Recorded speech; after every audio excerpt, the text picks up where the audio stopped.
Yo, what up, man? What's going on with y'all? Hey, no problem, man. Shout out to Reggie, man. Hey, just so everybody knows, and again, this isn't for the purpose of what's name.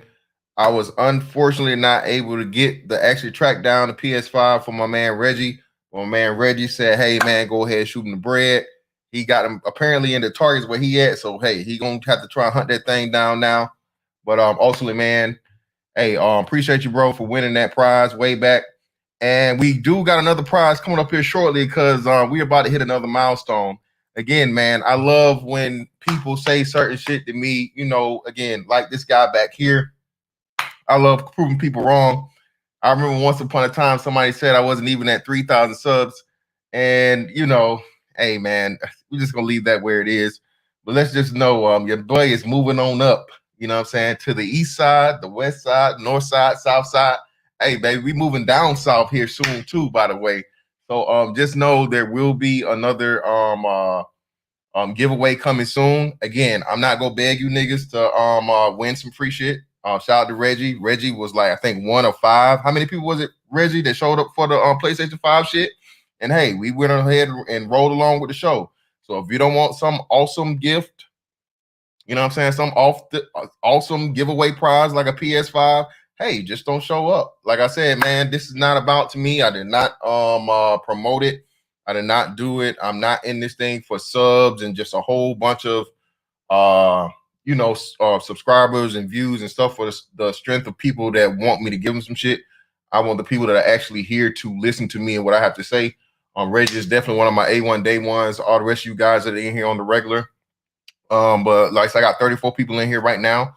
So I suggest next time I say I'm giving away some shit, you niggas show up. Hey, not gonna make you take it, but it is what it is.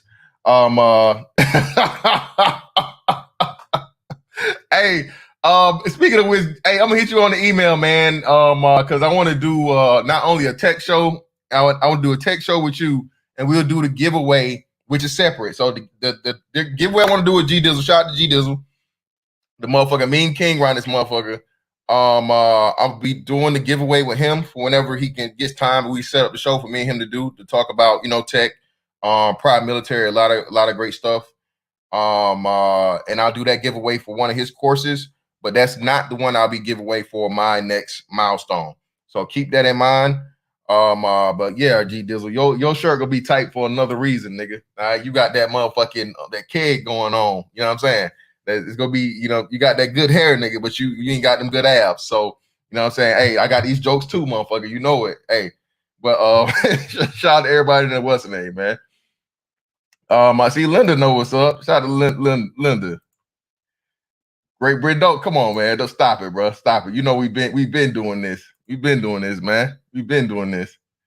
But hey, greatly appreciate everybody to come through, man. Let's go ahead and hop into this thing. So, I meant to do this probably like when it was hot off the presses. Would have been like 3 weeks ago. That's when they're saying this, right? 3 weeks ago, where pretty much Steph Curry's wife, Aisha Curry, the wonderful young lady that went on national TV and said how she was jealous of her husband and she wanted attention too and all these different things.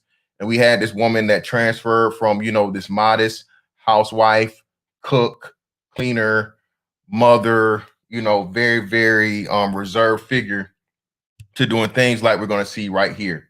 Again, this is fair use. This is this is something that's on the public platform of her unlocked account for Instagram, and it's for topic purposes. So let me show you guys this right here.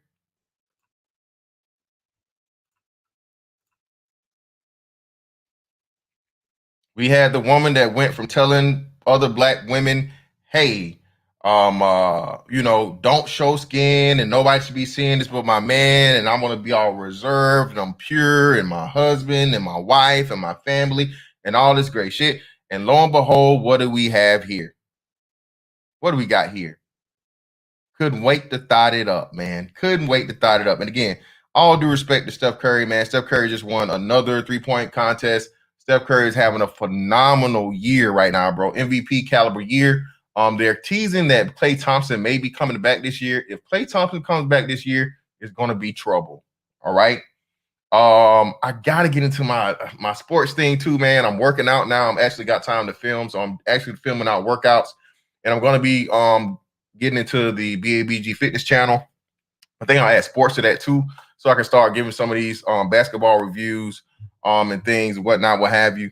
But Steph Curry is having a crazy year, man, like crazy. And you know, lo and behold, with this year, despite doing this, that makes it even better when you know the context. So again, we had Aisha Curry who came on, you know, and said all these things and whatnot, what have you, and completely did a 180 to now I want attention. Okay. To all you people out there, well, oh, you niggas talk about we don't want to get married, but we need families and this and the other. Listen, bro, this is why marriage is overrated. All right.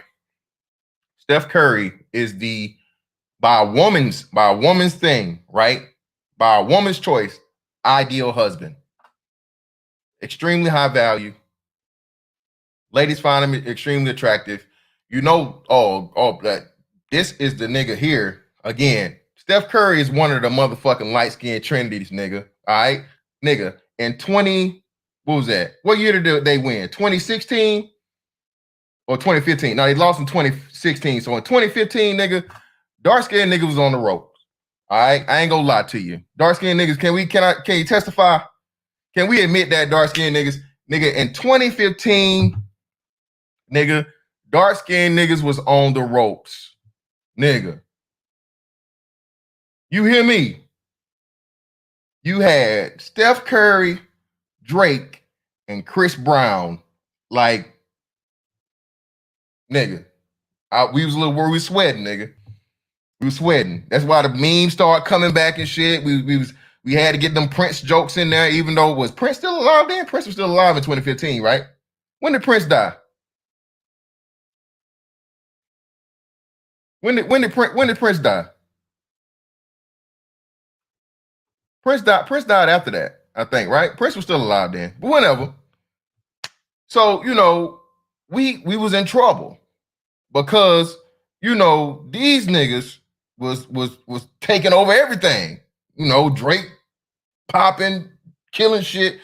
Chris Brown, he's back dancing and pop locking and shit. Steph Curry, motherfucking, you know, killing the shit with the fucking 3-pointers and whatnot. And then the next year followed it up, you know, just crazy shit. And Klay Thompson, you know, this nigga was like the Holy Ghost. All right. and featuring Klay Thompson, man. We was on the ropes. Dark skin nigga was on the ropes. But lo and behold, as much as I don't like the nigga on the personal level, LeBron came back through, knocked him down in 2016, and then they had to have help from the dark skinned nigga supreme, KD. Shout out to the dark skinned niggas for holding it down. Y'all will forever be grateful. Etched in stone of the dark skinned nigga Mount Rushmore. You know what I'm saying? Your names will never be forgotten. Y'all saved us, niggas. All right. LeBron by chopping them down, then them having to go to help to another fellow dark skinned nigga. And yeah, I know Draymond Green is a dark skinned nigga. He's a member of the dark skinned delegation. But Draymond Green, bro, no, he wasn't getting it done. All right. No, he don't hold enough rank like that. Shout out to my man Gary Grant for the 5.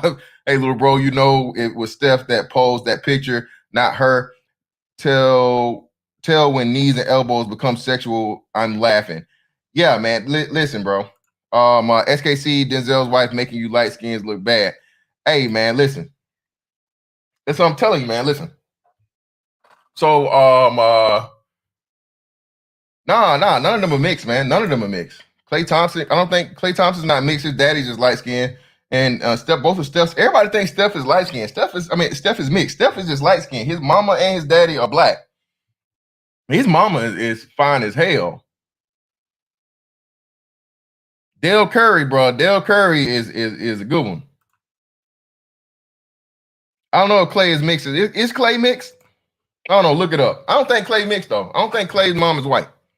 But either way, they still kind of light skinned, nigga. Screen, they still kind of light skinned. All right, that's all they see. Good hair and light skin, and I think Klay. No, not Klay, but Steph Curry got like hazel eyes and some shit. So you know, a dark skinned chick's motherfucking fantasy. Okay, so Klay's mom is white. Okay, bet. All right, so whatever. Anyway, so after we settled the ship right back, you know, Dark skinned niggas put a motherfucking, hold back on the, being at the top of the mountain and not having to worry about be challenged again. Steph went through a lot of stuff, man. His wife started speaking out. She was challenging the NBA, saying that it was rigged and all this kind of crazy shit, whatnot, what have you.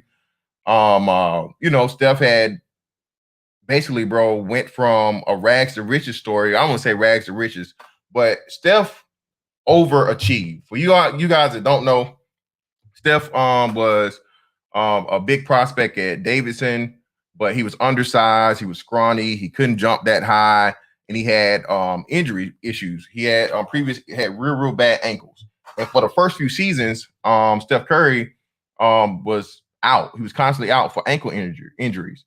And eventually the Warriors decided to move on from Monte Ellis, who they should have moved on from a long time ago. Because again, Monte Ellis was like a great value Allen Iverson. I mean, no disrespect to him. Listen, nigga, you're not in the NBA. Listen, bro. I know I am not in the caliber of an NBA player, but again, I can assess a player's abilities and things because I am a hooper. I'm a basketball player. So I'm not in any way, shape, form, or fashion saying that I'm on the level of a Steph or Monte or even the seventh or eighth man in the NBA. I'm not saying that, but that still don't mean I don't know what I'm looking at. Okay. That's how like who's the fat Van Gundy? Stan Van Gundy.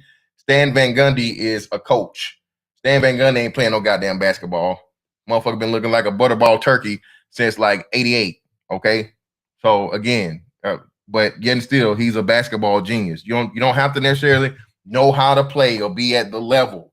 All right. Another case in point. Phil Jackson. Phil Jackson won a title with the Knicks. Phil Jackson was ass in the NBA, but as a coach and actually knowing the game, basketball genius. But I digress. So Steph goes through all these things. His wife goes on the Red Table Talk with, of course, Will Smith's entangled wife, Jada Pinkett Smith. She makes all these assumptions and things, not assumptions, but excuse me, assertions about how she's so tired of Steph getting all this attention, and she's supposed to get more attention to him because then I tell you, regardless of the woman, but especially the black woman, okay, the black woman's ego is bigger than anybody's on the planet. I say again, the black woman's ego, whether she be dark, light, skinny, fat, tall, short, is she makes the world go round. Okay. One of the best like acting roles ever, or I guess line/roles ever, was Harlem Nights Sunshine, right?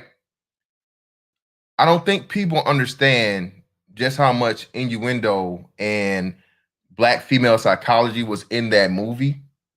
Everything from Della Reese to Sunshine, right?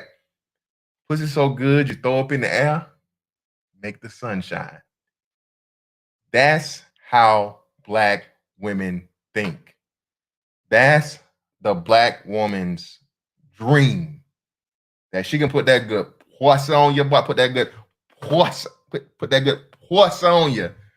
See, they just call that snapper. Put that snapper on your boy. And you, wheel and a pistol. All right? That wheel and a pistol, boy. You know what I'm saying? That wheel and a pistol? Well, like you get your living will, right? Write down everything you want on there, everything you own, and put her name to it and tell her, baby, hey, girl, it's so good. I don't want to do this, but if you tell me to do it, girl, I'll do it. That's what black women want. That's what they think they have between their legs. Okay? That's what they think they have between their legs. And again, we're seeing right here with Aisha Curry is what? This was a woman that was extremely conservative, family, wife, mother. I would never do that. You ladies should keep stuff revealed. I saved this stuff for my man to doing what? Steph Curry pretty much turning himself into a fucking, I won't say a cuck because I don't believe she's cheating on him. Okay. I don't think she's cheating on him, but being a ultra simp as a husband and making himself into a public spectacle, I think this is a big part of him playing so huge this year because you see, whenever he has marital issues or problem, Steph plays out of his mind, man. And I think when his unanimous MVP season happened in 2016, this was like the rumblings of it before it all came out in the public. Because I think she came public with this 2017, 2018 timeframe, right? About how this and that, and she wants this and she wants all these things. And of course, with Steph, shit, he's pretty much done. He just finally had his boy. I think they got what, 2 girls and the son, or they have 3 girls and a son. How many kids they got? They got I think it's what? Because he had the oldest girl, the younger girl. No, so 2 girls and the son. So when people say this, well, he could just leave and he ain't got to stick around with her, bro. You know how much money this man stands to lose by this woman leaving him? And ultimately, man, what's the ultimate part in this relationship, y'all?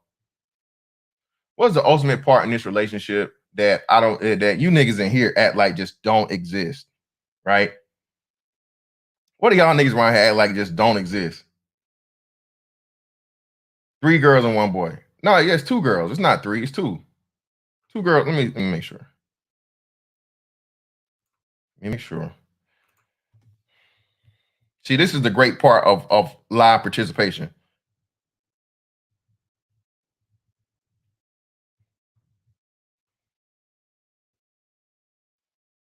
Yeah, it's only 3.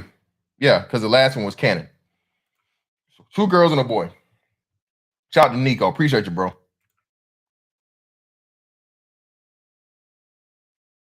Shout out Dane. What's going on?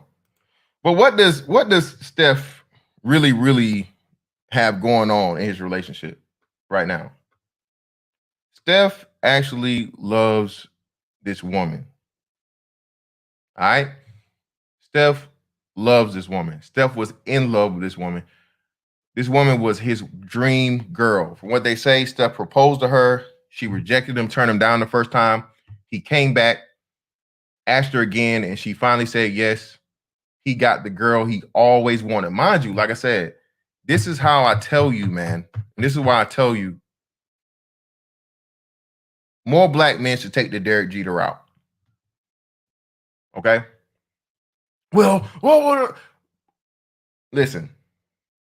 Understand how things should be, or ideally things should be.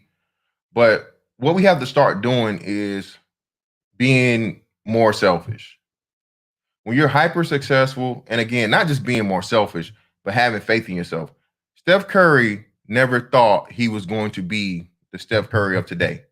As to the point of where I remember when he re-upped for his first extension deal, he took like one of the lowest contracts. Everybody remember one of the big reasons they was able to get KD to come for the season he came is because they had not re-upped, or they had not gave Steph Curry his max deal. And not only had they not given him his max deal, he was willing to wait for KD those 2 seasons before they finally paid him his max deal.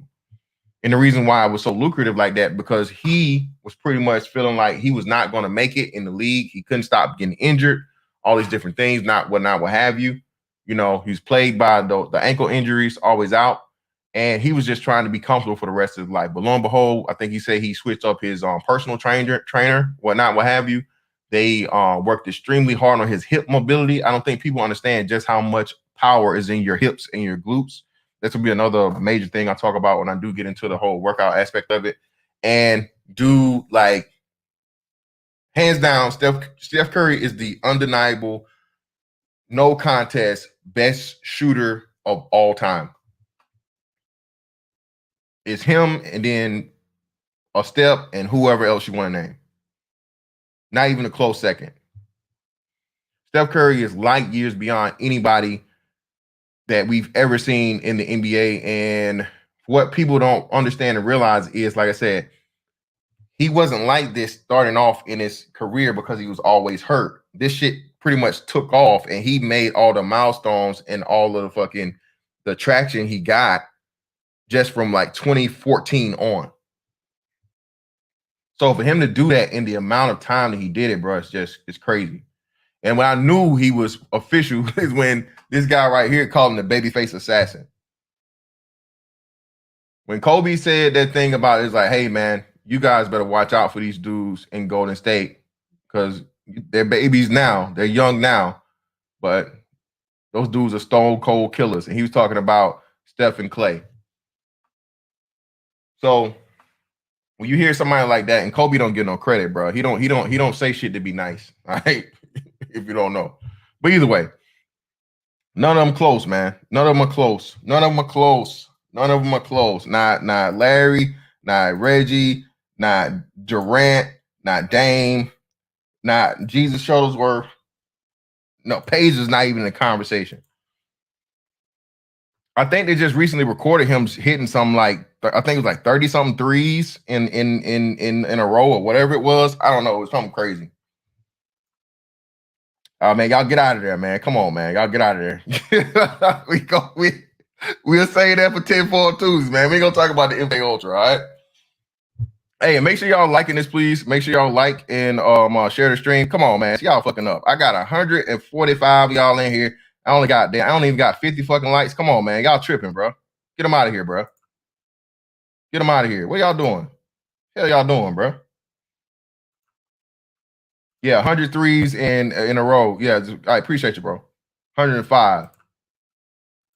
Capping on what? Dollar Washington capping on what? Capping on what? You crazy as hell. Ain't nobody close, bro.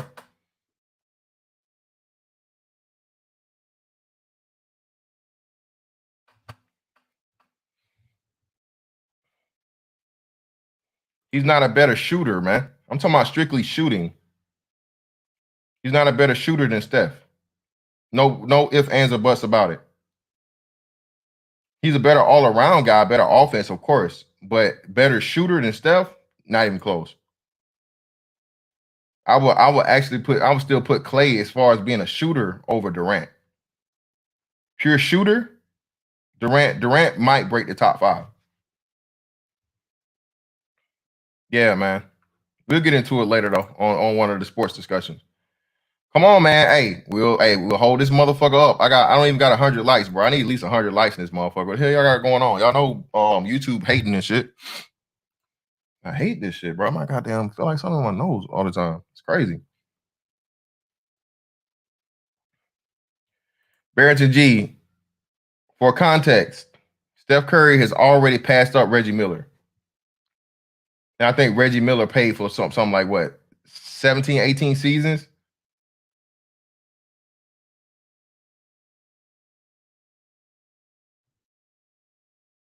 Yeah, shout out to this fella right here, man. You freaking me out with his name. Yeah, I'll put him 5 to 7 range. I like that 5 to 7 range. Just pure shooter.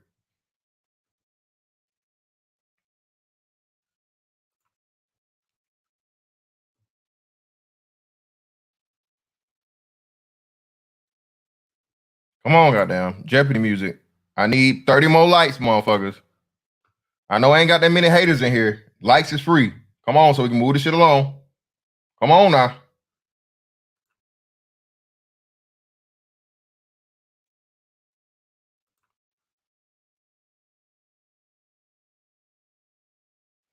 Appreciate you, bro.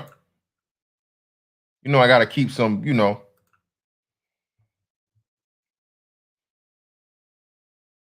Yeah, what you got on my likes, B? I need all them likes, son. Word to mother. Word life. There we go. All right, come on. Goddamn. All right, so listen, man. The man is having a crazy year this year, and lo and behold, like he did last time, his wife is out here trying to be seen. This is how wide marriage just in 2021, bro. Especially if you're oh my bad. Let me go back. So this is another big thing too. Again, see yourself being hyper successful. All right. Mind you, because of his injuries and things, Steph Curry and his dad, he talked about it. They said they accepted a very, very low and generous contract extension in favor of the franchise because he didn't think he was going to make it even through the thing because of the leg injuries. Lo and behold, he switches up his trainer, changes his body around, whatnot, what have you. And now we have the greatest shooter of all time. So he exceeded his own expectations and what in the meantime, between time, like I said, he's still in love with his wife. Which again, am I saying something wrong with that? No. Niggas is going, well, you shouldn't be in love. Okay, that's another bad thing in itself. All right, Child of Chronicles. All right? If you know, you know. If you don't, you don't. Loving a woman and being in love with a woman is two different things. Okay, loving a woman is understanding that, hey, this is somebody I want to build with, somebody I want to grow old with, someone I want to have a family with, a person I actually care about deeper than just some sex, you know, some temporary pleasure, whatnot, what have you. This is a person I'm willing to live with and die with, you know, God willing, right? Being in love with a woman is, hey, I can't do nothing without you. I can't eat, baby. I can't sleep. All that motherfucking Jodeci, R. Kelly, After Seven, all that 80s and 90s R&B shit, right? All of that. If this woman leaves you, your fucking world is gonna be destroyed. And when I see Steph Curry, that's what I see with his wife. That's what I see. Because why? He got the girl that he always wanted. Bruh, if she does that shit to you, bro, where like you see that bitch and the motherfucking harps is playing and she's floating off the ground, my nigga, don't do it. You have no power here. You have no power here. Don't do it, man. That's somebody that you're not going to be able to tell no. That's somebody that you're not going to be able to correct and check when you need be, because you're just you've deified her before, you know, even actually knowing anything about her. She looked that good, smelled that good, all that shit. You saw the aura. Listen, bro, just leave it alone. If anything, hit it and get up out of there. But if she's doing all that shit for you, bro, you need to be extremely cautious of entering anything serious with that woman, because again, bro, the first thing you need to do is tell a fine bitch no. You hear me? The best thing you can ever learn is telling a fine bitch no. If you can't tell a fine bitch no, bro, fine bitches may not be for you. Okay? If you can't tell a fine bitch no, man, a fine bitch may not be for you, because again, a fine bitch knows she fine. All right, she know it. She know it. And the thing about it is, you can't motherfucking treat her like she's doing you a favor because she's dealing with you. It's the other way around. No matter what. Because again, as the man, you are the prize. You're the provider, you're the protector, you know. But if you let a pretty face, you know what I'm saying, some titties and fat ass and some good porks convince you that that's actually something of value more so than you, well, you have no control, even though you are, again, Steph Curry, as per other women, is like a dream dude.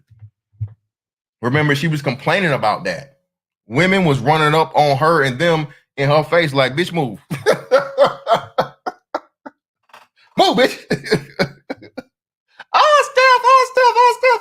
You know, remember they made a big deal about the finance, whoever the light skinned girl was in the crowd or whatever, and one of them damn Boss Up or Lipstick Alley or somebody that what the fuck was trying to make a big deal because the girl had a Steph Curry jersey on. You know, fine ass red bone. You know, I mean, Steph Curry does know how to pick them. I can tell you that. Aisha's cute. She's cute. She's very pretty in the face.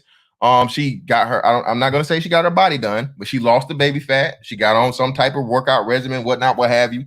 She's not really curvy. She doesn't have anything crazy going on body wise, but she's a pretty chick. Aisha Curry would be a pretty girl. She's pretty. You know what I'm saying? You feel me? But the thing about it again, still, he put his any and everything into this woman. All right, to the point where this woman rejected him and he tried again until he succeeded and got what he wanted. And now, lo and behold, he had the leverage the whole time, but he's not even looking at himself. He's doing any and everything he can do what? To please his woman. Now, am I saying this should be you if you're in a relationship and you especially a marriage where you commit yourself to someone, that you should not be caring about their happiness or anything like that? No, this is not this type of channel, nigga. Come on now. Y'all know me. I'm gonna keep it 100 with you. If you're gonna be in a relationship with a woman or a marriage or whatnot, what have you, you do owe it to her to make sure that she's happy to some degree, as she does you. But is she supposed to be the motherfucking center of the fucking universe? No, she is not.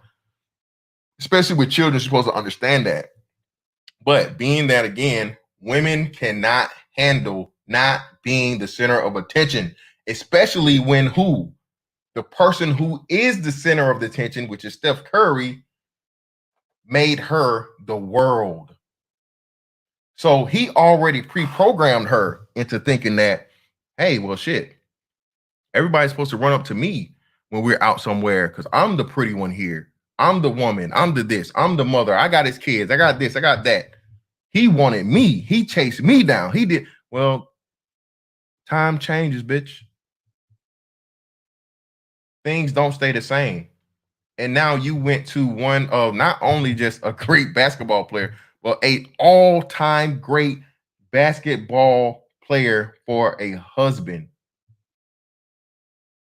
All-time great.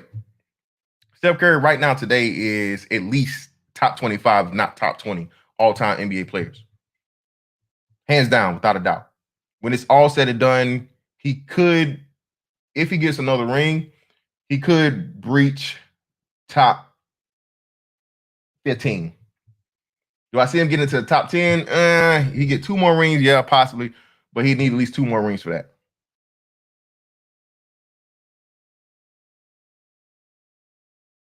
Oh, most definitely, Evan. No question. If he quit today, first ballot Hall of Famer. Yeah, breadwinner. Women find him attractive.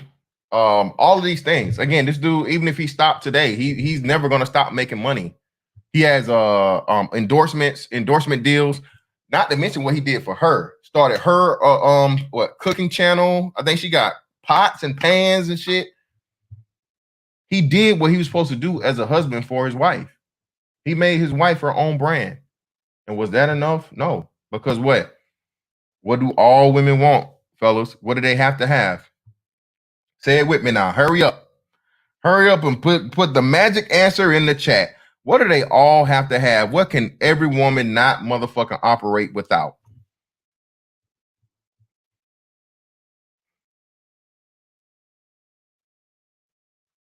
Shout out to Arm Jr., bro. She got to have that attention, fam.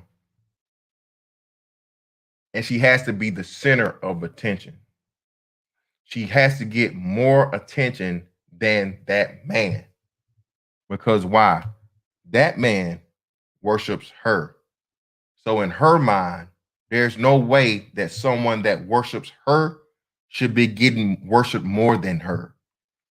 That's why he is in the predicament where he is, where he has to fix it and make it that way. Everything she wants to do, anything that's going to give her that motherfucking chance to be the spotlight, to be this, even when it goes against what she was saying less than 2 years ago, she gonna do it, and he's gonna motherfucking fund it. He's gonna make sure it happens. Why? Because you love me, don't you? Don't you want to keep me happy? I'm not happy. Well, damn, bitch, we got $1 million house. We got the kids taken care of. I done got you a brand, a cookbook. You got a show. You in magazines. You this, you that. Everywhere we go, everybody know who you is. What more do you want from me? Hit it with the Tyrese. I want attention. I want more attention than you. Well, you understand that's a little hard, right? I mean, I'm a professional NBA player, greatest shooter of all time, 2-time MVP, only unanimous MVP ever, and 2-time NBA champion. What we got going on here?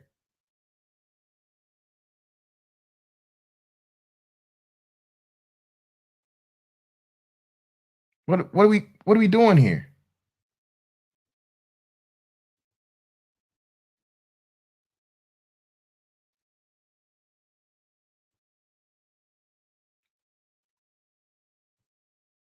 My bad. Three-time NBA champion because they won one before, wasn't they?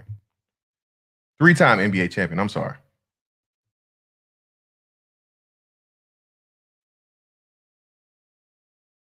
Well, I don't care. Make it work.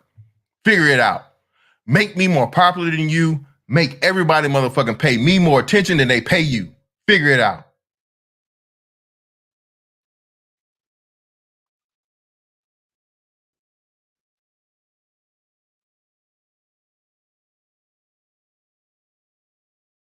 Yep. Charles Merchant again, bro. Changed the whole motherfucking floor of the NBA. I really gotta get on my channel, man. It's just crazy. My what's name shit. Well, see, this man, listen to a man that knows. It really is true, man. It's never enough, fellas. It's just never going to be enough. I'm sorry. I'm telling you, like for real, it's never going to be enough. Not enough money, not enough love, not enough time, not enough attention, not enough sacrifice, not enough anything. And if you pay the ultimate price and laying your life down for that woman, you know what she's gonna do? More likely than not, not enough nigga. And go on to the next one. It's in a woman's fucking nature, bro. To find another man and take care of her. Shit. What do we see now with Bezos, Jeff Bezos' ex-wife? Jeff Bezos' ex-wife just married a goddamn school teacher. Nigga looking like a whole frumpy ass granddaddy. You think she needed to marry anybody for the rest of her life? No. But what does she need? A woman wants that title of wife. Remember how they tell you this shit, man? Like they want the wedding, but not the marriage.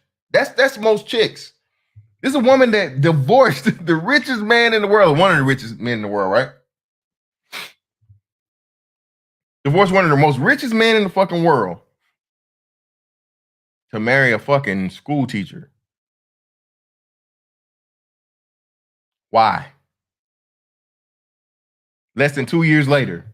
Why? She don't give a fuck about pulling the fucking Oprah, like what Oprah did with Stedman.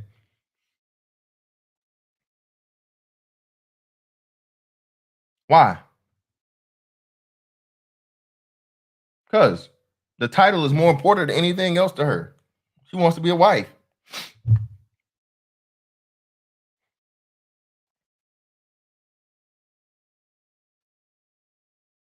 She wants to be a fucking wife. Now I promise you, more likely than not, that motherfucking that prenup is airtight. But at the same time, she didn't give away so much money, man. She don't even give a damn about it. She don't care. She don't care about the damn money. That's another big thing too. You need to understand. For the ultimately, man, at the end of the day, these women don't even give a damn about the money as much as they care about control and attention. That's why the whole HVM thing is just, bruh. Listen, if you need 6 figures to talk to the any bitch, bro, she not for me. I'll tell you that right now. If I gotta make 6 figures to talk to you, I don't give a damn if you make 6 figures too. I'm just not for you. I'll let you rent this dick and go on about my way. But as far as like taking you serious as a fucking, stop it. Why? What makes you worth 100K? Tell me.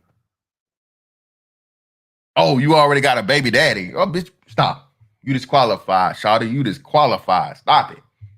We actually entertaining this conversation, bro. And again, the ultimate thing that I say with the HVM shit is because it's still promoting marriage, which no man should be willing to motherfucking do for a woman that don't got shit. Why'd you go let her win the fucking hit the lottery, bro, by dealing with you?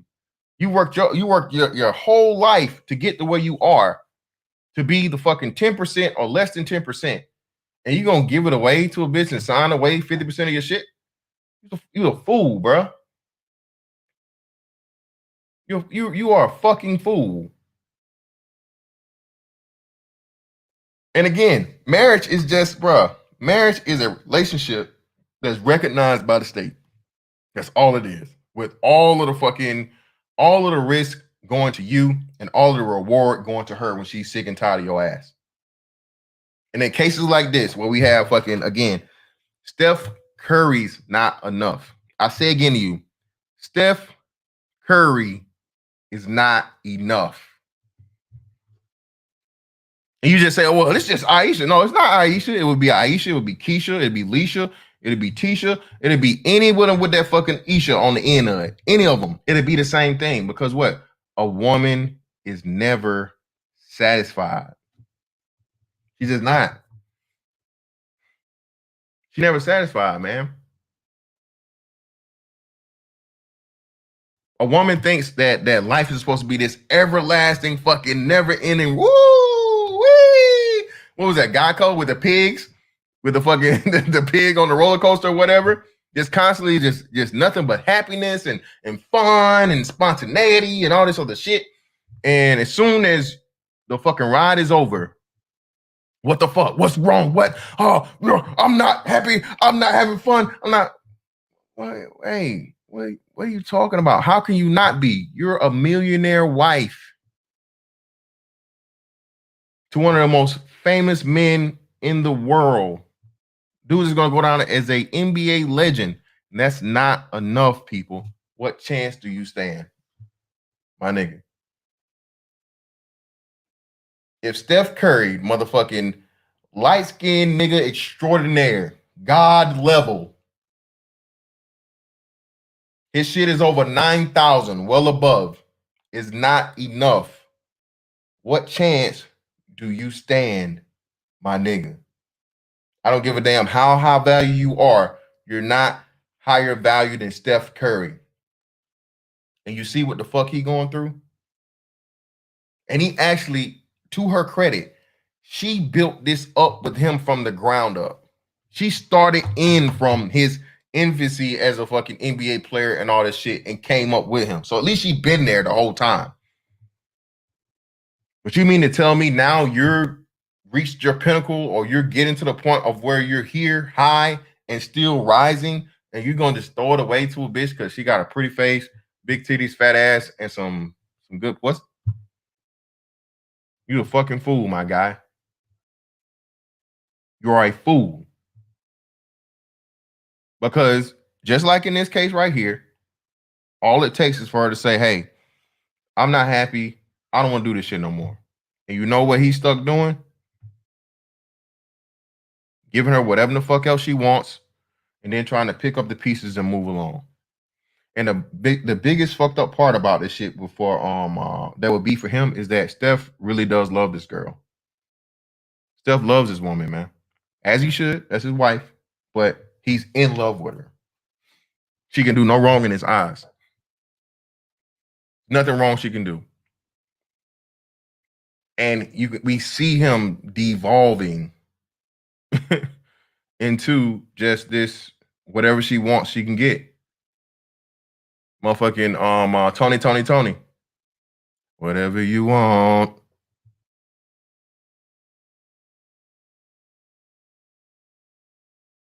Again, am I saying if and when you have a woman, you shouldn't spoil her, you shouldn't treat her like, you know what I mean, the fucking only thing and whatnot, what have you, if you decided to give her your last name, build a family with her, that be your wife? No, I'm not saying that. But you can even still do that in a manly, moderate way. You hear me? You can even do that way, bro. You got to be careful out here, bro.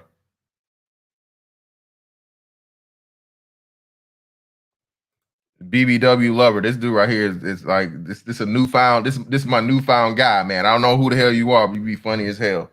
Yeah, man. Listen, that's what I'm telling you. And that's and again, shout out to the SYSBM niggas or whatever, whoever. You know what I'm saying? I'm just saying, bro. It's just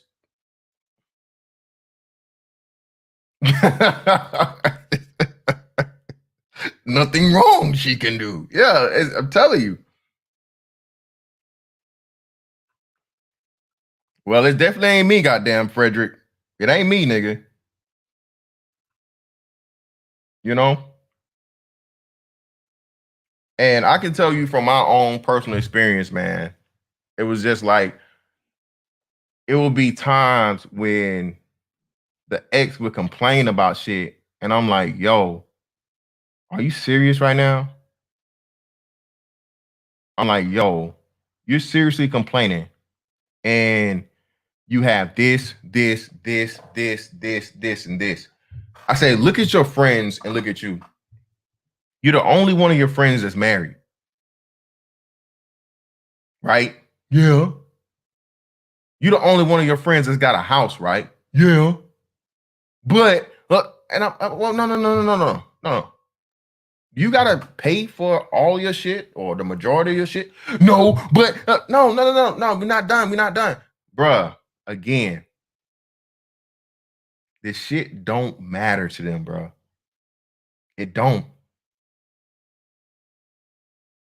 And again, she would after the fact or whatever, get in her out of her feelings and apologize and this shit, whatnot, what have you. But just for it to even happen in the first place, bruh, women are the most fucking ungrateful, ungrateful motherfuckers on the planet. Black women especially, bro. I'm telling you, bruh, if Steph Curry is not enough, no nigga stands a chance. None. None. And this is why to the young niggas out here, the little homies, the sons, the nephews, the godsons, or whoever. Listen, bro. Don't get mesmerized and hypnotized by these chicks out here, bro. Just don't. Make her earn that shit. See yourself as being fucking the next hyper successful motherfucking 100 millionaire, bro. Not just a million, 100 million, billion. See yourself as being that, man, and think on that thing what you got to protect. Don't fucking sell yourself short, because Steph even admitted to that. He did that. You just couldn't see it, man. It's gonna be times again when shit is so heavy in your life, right? Where you're going through so much shit, and his ankle things were real bad. He said it. They didn't see him making it to having a longevity in the NBA, so he took the safe route, which at the time was smart, because hey, if you try to drive a hard bargain or whatnot, what have you, you're never ever playing, could get you traded, could get you cut. Hey, you could end up being a what's name, but everything happens for a reason. But at the same time, man, again, you have to have that confidence in yourself, bro, and see yourself as being that motherfucking hyper successful guy. And women, this is why when they say that potential shit, this is the important part about the potential shit, right? So, and the lucky thing about it, if you like a nerd nigga or a lame nigga or whatnot, what have you, your potential don't count and you don't want it to. So when a chick disses you or whatnot, what have you, bro, and I'm gonna be doing the late bloomer one. I don't want to tie it in too much. I'll just touch on it here. She's doing you a favor, all right? That lets you know that that girl or young lady, you know what I'm saying, or woman or whoever, she has no foresight and she doesn't trust or believe in you. So she doesn't deserve you. Okay? Remember that. Anybody that you tell your ideas or your dreams to or whatnot, what have you, and then, oh, nigga, you never gonna do that. Remember that and you distance yourself from them as far as possible, especially a female. She's not in your corner. She's not cut out for to be what she needs to be for a highly successful person. Because again, the reason I run motherfuckers, motherfuckers can't stand me is because again, bro, I don't need anybody else to be my hype man. I'm my own hype man. I know what I can and what I will do in the future. You know what I'm saying? And I'm fucking got the balls enough to fucking say it. You feel me? So I don't need that support. But if and when I'm opening up to a chick and I'm giving her the chance to get in and I run this by her, whatnot, what have you. And again, don't ever tell your complete and total plans, by the way, either. But just give her a little tip of it and see what she says. Oh, nigga, you ain't gonna. Hey, man, all she gets is a dick and move on. Dicked and skedaddled. Okay, that's all she gets, bro. That's all she's earned. Shout out to Brian W for preaching that real. Hey, brother, I try, man.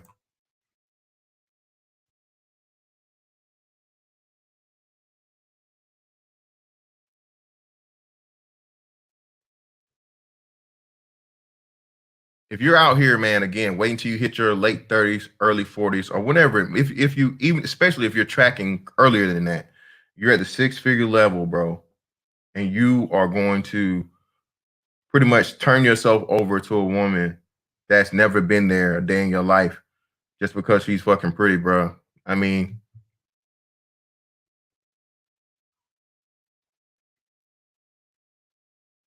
how are you going to fare better than this guy? $100 million contracts. That's just the NBA. Under Armour contract.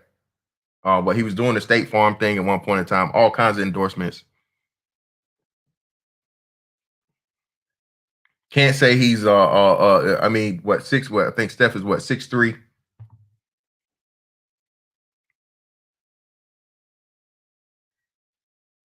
A woman's ideal man, as said by women. And again, there's a woman out there that he gave any and everything to, from his name to his seed to his wealth, love, attention.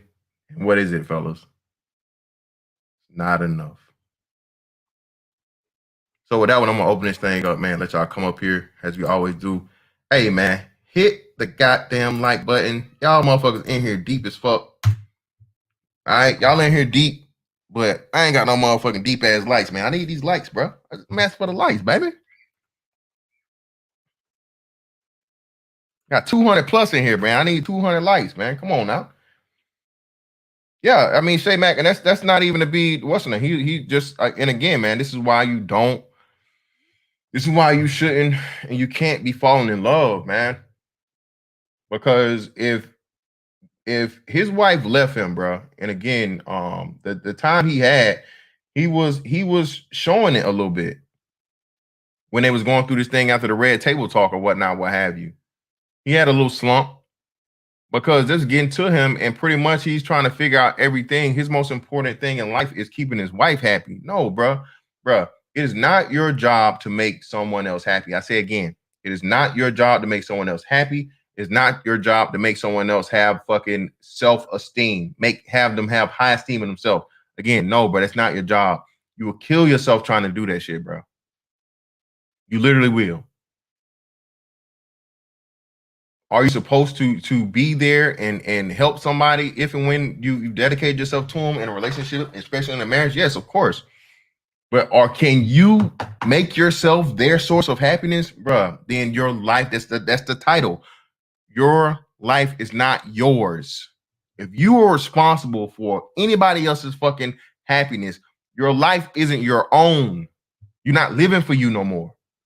It's hard enough fucking finding happiness for your goddamn self. So imagine now making your responsibility to make somebody else's happiness, man.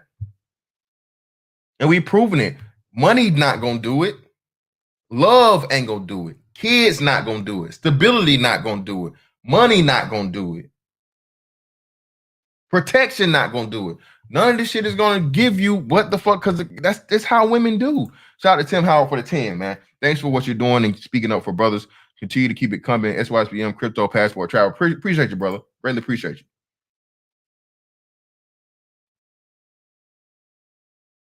Am I saying don't get in relationships? No, that's not what I'm saying. Like, I'm not one of them niggas. Y'all know me, man. I'm real with this shit. All right. It's not a problem in being in a relationship with a woman. All right.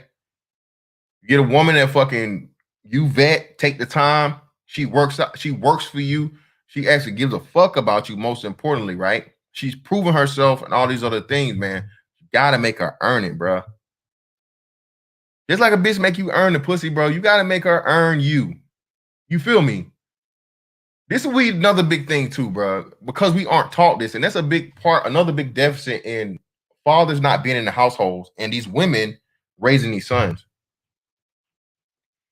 You already have a predisposition of women on a pedestal because why? Your mom, right? Oh, my mom struggled, man. You know, it was just me and my sisters and whoever, and blah, blah, blah. And she worked 5 jobs. So keep the lights on in the house and whatnot, what have you, and all these things and blah, blah, blah, blah. And again, man, that's your mama. So you're going to love her, bro. You're going to. You know what I'm saying? You're going to already have that motherfucking soft spot in your heart for a woman with a fucking sob story or, you know, somebody doing this, that, and the other. Women are going to be a part of you. Because what we learn is what? You got to train yourself out of that shit. And understand that even still with your mama, bro, it's supposed to be even killed.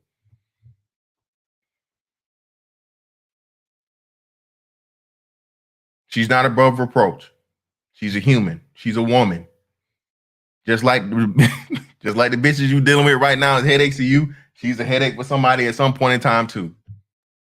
If it wasn't your daddy, it was your motherfucking stepdaddy. If it wasn't your stepdaddy, some other nigga she was dealing with, or somewhere in between. Okay. Shout out to my man Donovan Wood for the 10, man. Many men need to hear this today. Hey, greatly appreciate you, brother. Greatly appreciate you, man. Shout out to my AJC and Red. Daps. Appreciate you, bro. Appreciate you, AJ, for coming through, man.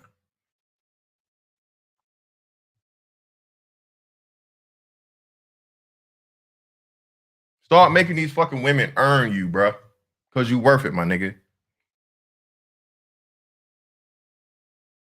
All right? You ain't got no criminal record. You got a career. You got a solid job. You doing what the fuck you supposed to do. Take care of your responsibilities. Not out here doing stupid shit, not throwing your life away. My nigga, she got to earn you. You ain't got to earn this some piece of pussy. You can buy that. You can buy that. I promise you. Let that stimulus come around, my nigga, and tell her, hey, look, hey, got that 1,400. How much you gonna, telling you. Or some shit she done gave away to free to some lame ass nigga. Or the nigga she got a fucking kid by. Even worse. Like, oh, God. Bitch, you gonna make me wait? That's your baby daddy over there with the motherfucking peg leg and the glass eye, bitch? What? This nigga a whole pirate. Bitch, you got a kid by a pirate and you trying to make me wait? What? Erg, bitch, erg? You lost your motherfucking mind. Bitch, you don't get the fuck out of my face. You better take a trip to Long John Silver's out this motherfucker, bitch. You playing with me right now. Shout out to my man. Shout out to Reggie for hitting me up early with the 5. Appreciate you Kick Clouds for the 10, bro. For a much needed message needs to be heard. Hey man, I'm glad y'all loving the message, bro. Y'all know how I get down, bro. All we do out here is motherfucking get a facts and shit, bro. You know what I'm saying? I'm not gonna tell you just the the whatever the flavor of the day is or the red pill bullshit, la la. Just the man. Oh, fuck these bitches, I hate them. Oh, punch a bitch in the neck. Nah, that's not me, bro. I'm gonna come to you with the real shit, fam. That's what's gonna actually get you somewhere in life, man. Not just the rhetoric, not just the fucking run of the mill. This is the message, whatnot, what have you. Nah, man, I'm gonna tell you the real shit. I'll give you my experience, real life. And again, there are such things as some women out there that are appreciative, but but you probably don't want them. All right. And even then, man, have y'all ever seen an ungrateful, ugly bitch? Have y'all ever seen an ungrateful, ugly ass? Have y'all seen that? Hey, bitch, how dare you? See the bitch get an attitude with a nigga like in the store, out in public or something, you like.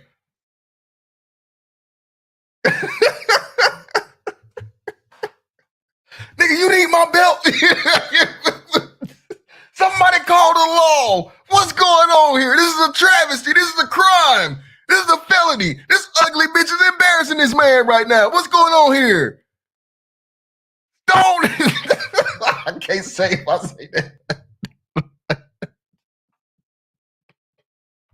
Stone her. I'm just joking. I'm not talking about stoning nobody for real. That's just jokes. My mother gonna turn this shit around. But it's like, yeah, man. If you see it though, listen, you see it, and these niggas sit back, and I'm just like, bro, hey, man, I feel you, brother. You must have to have it. You must gotta have it, man.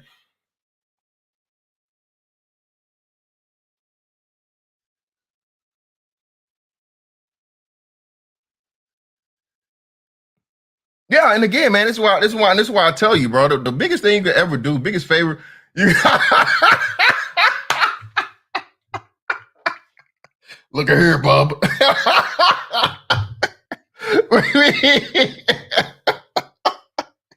Look at here, bub. You have to cut some of the fat around here.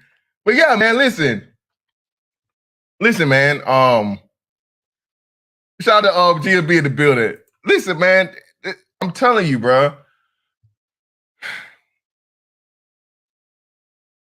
Like they said, man, just need to know what that pussy like. So one time is fine with me. Again, bro, you fuck one dime, bro, you fuck them all. All right? You hit one bad bitch, bro, you done pretty much hit them all. Hey, man, you get so much pussy, bro, you pretty much had them all, man. So again, bro, I know, hey, I'm not saying that I'm no monk by any means, nigga. Not I. I need that motherfucker. Hey, I needs that boy. I got to have it. If we ain't talking about that, we ain't talking about shit. And these chicks out here, bro, trying to motherfucking 90 days and this, that, and the other one. Bitch, hey, listen. Yeah, holler at me in 90 days, shawty. That's what you can do. Holler at me in 90 days. I know you smell it on me, so you want to wait that long and miss out on your blessing, bitch. For 90 days, go right ahead. But hey, you hit me up, but I ain't waiting no goddamn 90 days. I'm not finna motherfucking entertain you, bitch. This ain't no buy here, pay here, bitch. This ain't no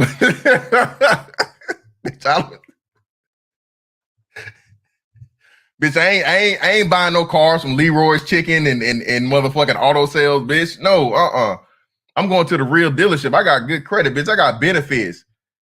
And I'm motherfucking 6'5", goddamn, tall, handsome, and chocolate out this motherfucker. Bitch, what's wrong? You crazy? You lost your mind? What wrong with you? You lost your mind. You really done bumped your head. You know what? Hey, let me take you to the emergency room right now. I'll cover the fucking copay. You must have a motherfucking concussion around this bitch. Talking about some 90 days for me? I wish a motherfucking bitch would, bro. But nowadays, man, again, it's crazy out here, bro. I was like, that's the biggest thing that changed for me. Like, the 10 years fucking period, just seeing the shit how it is, bro. Man, this shit is crazy. For real, for real. This shit is crazy, my nigga. Crazy.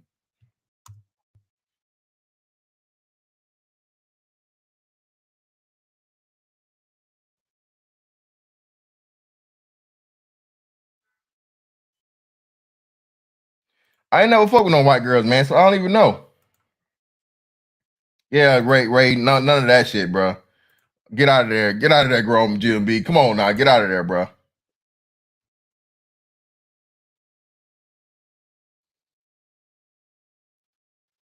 But yeah, man, listen. The shit you go through, bro, and this whole fucking relationship dynamic nowadays, especially if you're talking about something serious in marriage, that's life. My nigga, can you do a lifelong pussy sentence, my nigga? One pussy for life? One. That's what she gonna expect. One pussy for life. Can you do it, my nigga? Can you do that sentence? I'm telling you, nigga, 10 years was hard. All right?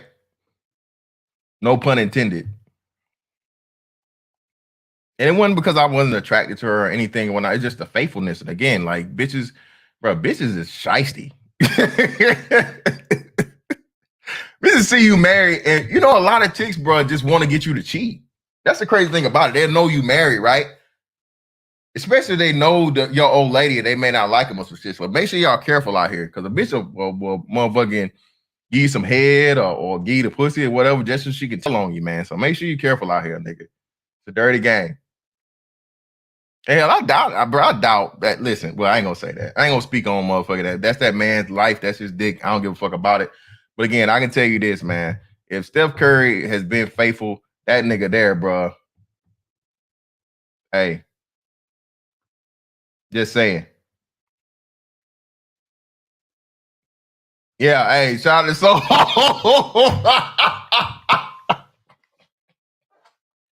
Yeah, man. Listen, bro. Telling you. Yeah, just for the fact like they know they can make a nigga cheat, bro. Throw the pussy at you. Don't make the bitch actually want you and you married, bro. Like that shit's crazy, bro. I'm telling you. But you gotta turn you know, you gotta do the right thing. You gotta turn it down, man. You gotta turn down the pussy. No, I'm sorry, ma'am. I can't take any samples. I'm sorry. I know. Yeah. No. It's really tough. I can go get permission, though. We can go ask together. Would you like to come with me and ask her and see what she says? maybe she'll listen to you. She won't, because I tell her you're trying to give me that pussy. She wouldn't believe me. So I'd like for you to come with me and ask her that I know, hey, I'd like to donate your husband some good vagina. You know, he's been faithful. He told me I've been, wearing tight skirts and had my titties out and all of this shit, and he turned me down. So I'm coming to you, letting you know you have a great husband. You should reward him with some of this good pussy. Okay?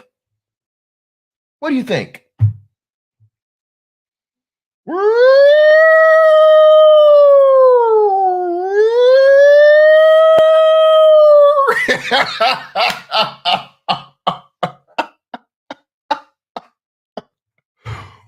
Telling you, man.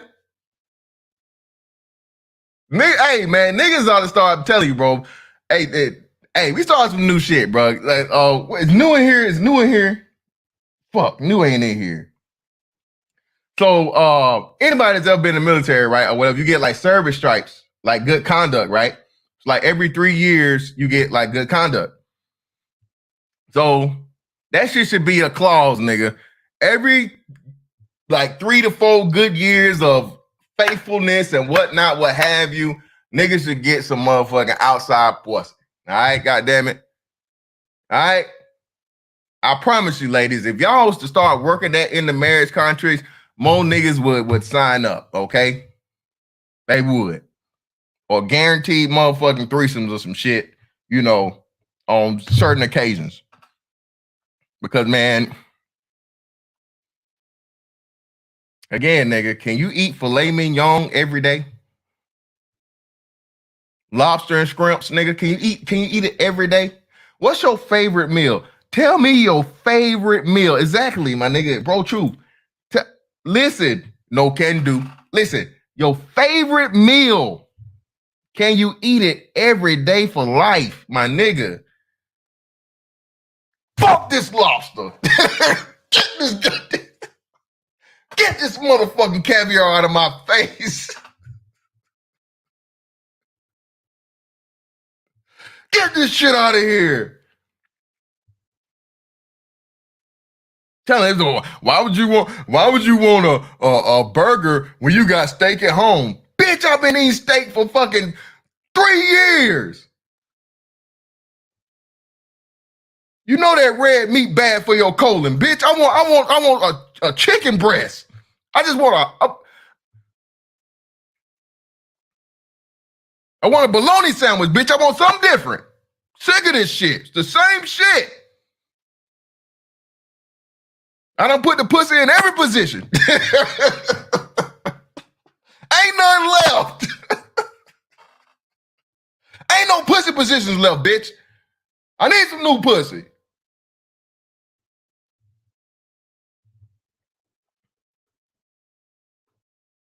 And again, man, ladies, if you happen to be watching this, it's only 1% of y'all that do listen. You need to appreciate and reward your man for not cheating and beating, okay? If your man not cheating on you, he not beating your ass, give him a gift, okay? Give him something. Go get like a fucking like a little trophy, something. Let him know that you appreciate him. You don't know how far that goes for you just to randomly let that man know you appreciate what he's doing, because he don't have to do it. I don't think people take for granted about, oh, that's what you're supposed to do. Bitch, do you know how many motherfuckers ain't doing what they're supposed to do? Didn't you just tell me about your motherfucking friend, the way the nigga had a baby on her? I done had any babies on you, bitch. Huh? Not a one. I need some new pussy around this bitch. I earned it, bitch. I earned it. I earned some more pussy.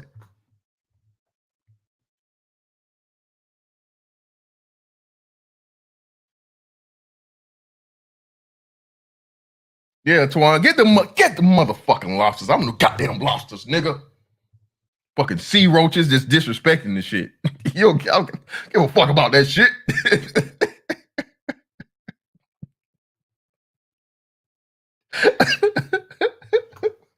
Oh shit. Oh man. That's the thing, man. Again, this the whole fucking aspect of it shit, bro. Yeah, listen, I'm telling you, man. Listen, I'm telling you. And again, motherfuckers don't understand, man. Um, over time, it's just like you're in cruise control. It's really nothing new. It's a lot of work to be done because you're trying to make it through life with another person. All right. Individuals are just that. They have their own personalities, they have their own likes, dislikes, bad days, good days, all these different things. You're trying to sync up with this person and make sure that they're happy. At the same time, keep yourself happy. At the same, especially as a man, take care of all your other duties and all these different things. And even when you're hyper successful, again, this dude still got to be a husband. He got to be a father. He's got to work his job. He got to perform at a very, very high level at his job and in a job that's extremely public. The way he has a lot of public opinion, a lot of people, criticizing him or whatnot, what have you. You know, and it's extremely taxing physically. It's a very, very high intensity and high stress job. So again, man, listen, does his wife appreciate that shit? From what she's telling the public eye, no, she don't, because all she's worried about is what she wants. She wants the attention, and he better make it happen. She's making him responsible for her happiness, bro. You don't ever want to be in that fucking position. That's the worst position to ever fucking possibly be in. That's a lose lose.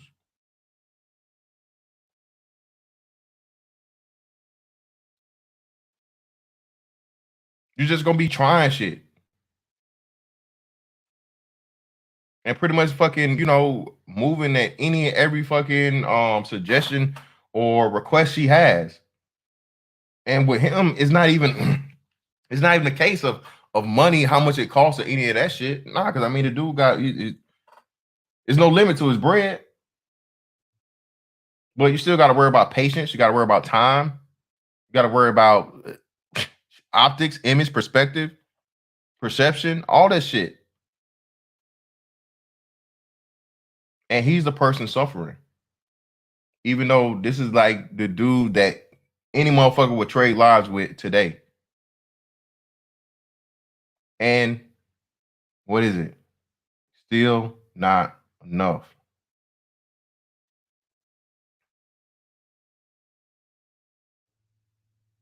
Still not enough, man.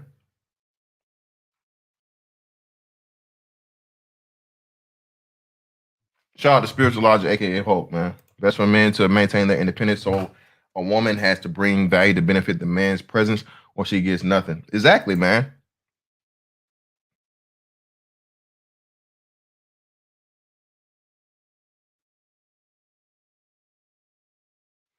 Oh, there you go. There you go. Then I got fucking Aisha on that damn on that flat tummy tea, man. So he had to lose that last baby weight.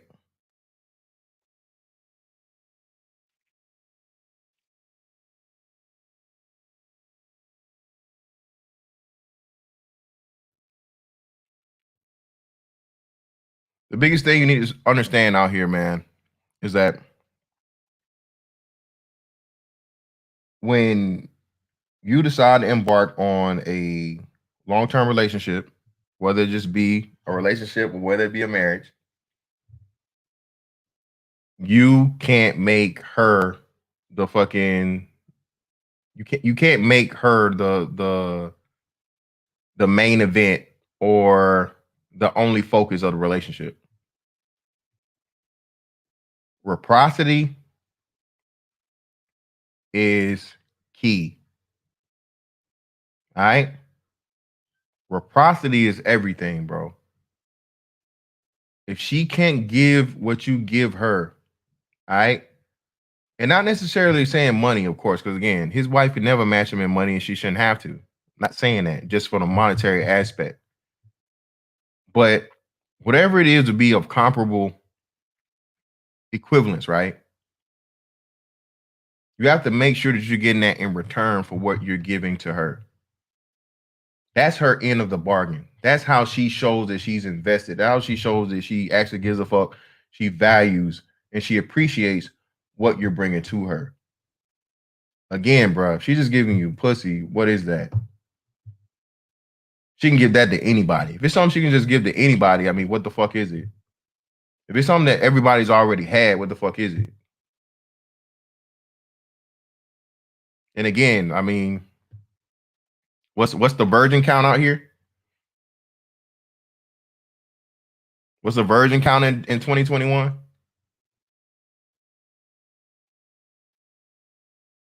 So if and when, bro, she doesn't take the time out to, check on you, give a fuck about what you got going on, to, put a smile on your face, to, what I'm saying, make sure that you're happy. You know, it don't necessarily got to be money related. But it's need to be a part of it. Goddamn, everything gonna be free. You ain't gonna just keep making me goddamn popsicle houses and shit, bitch. And I'm and we going on first class trips, bitch. No, bitch, you better do something. I need some motherfucking monetary return on my investment, goddamn.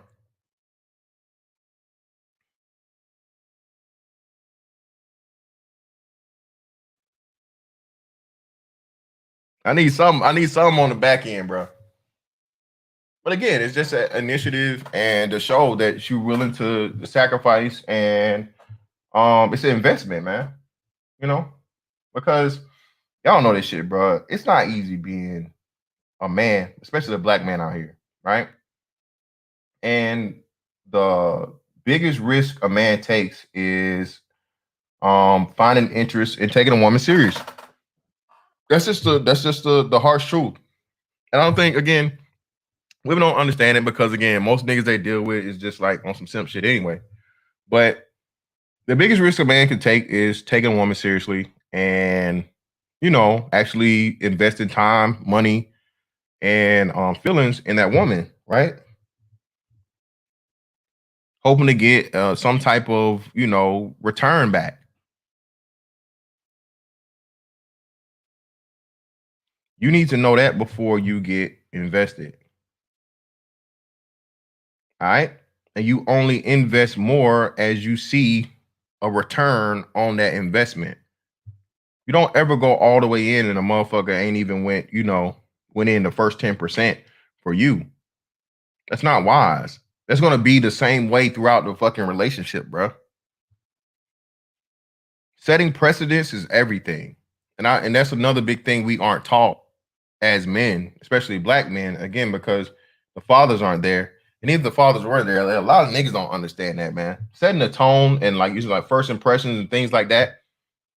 The way you start off the relationship is the way it's gonna forever stay or just progressively get worse. This is why Steph is in the position he's in.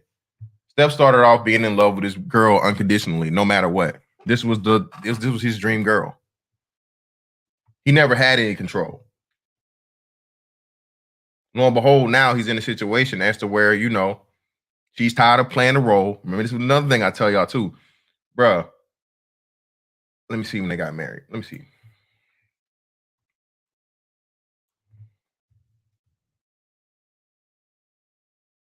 When they got married. 2011, right? So they got married in 2011. So, and she started acting up in what, 2019? Right? The Red Table Talk interview was 2019, right?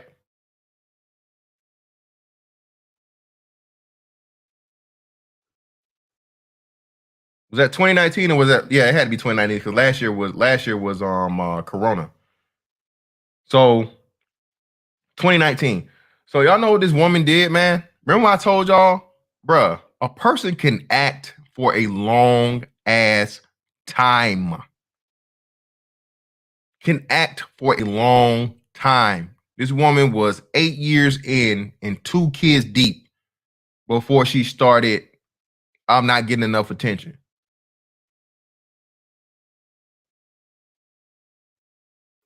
Shout out to Doc in the building.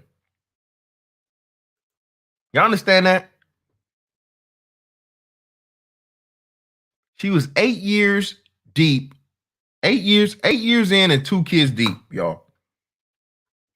Before she flipped the script to this, I need attention.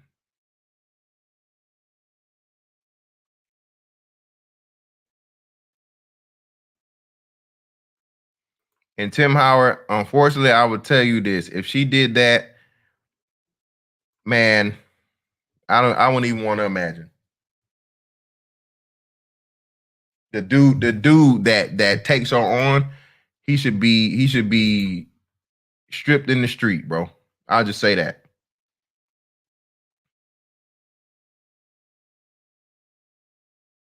Yeah, shout out to JR. Listen, bro, and it's always a gamble, bro. That's what I'm telling you. Listen, there's nothing surefire here. There's nothing guaranteed. There's no concrete. I can't give you any answers, bro, to tell you, oh man, she gonna cheat. Oh man, she gonna leave you. Oh man, she gonna be faithful. Oh man, she gonna love you. Oh man, she gonna care. Oh man, she gonna stick around. Oh man, she gonna dip out. What, bro? Nobody has the answer because again, bro, you never know. Like I told you, 8 years in, 2 kids deep before this woman switched up to the whole, hey, I'm not getting enough attention. Everybody likes you. I want them to like me more. You never know who you're with. You just don't, especially with women. Different shit happens, bro. You can never be in her fucking mind. And even if you were, motherfucker, you lose it.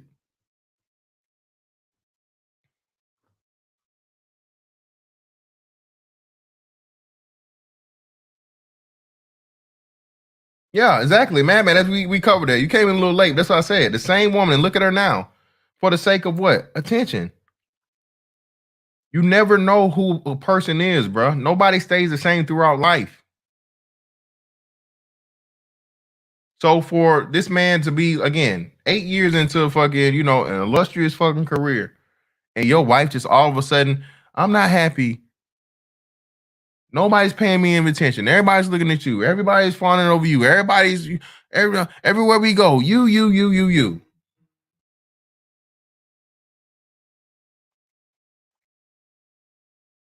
Well, damn, bitch, what you want me to do? I can't just be unpopular. I can't just quit.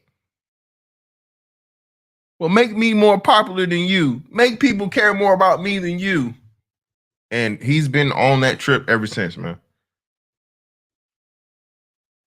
Steph Curry's had the task of trying to make his wife as notariable as he is for like the last 2 years, bro.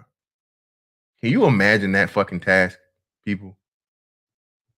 Can you imagine that task? Shout out to JT Hellstrom. Yeah, every 7 years,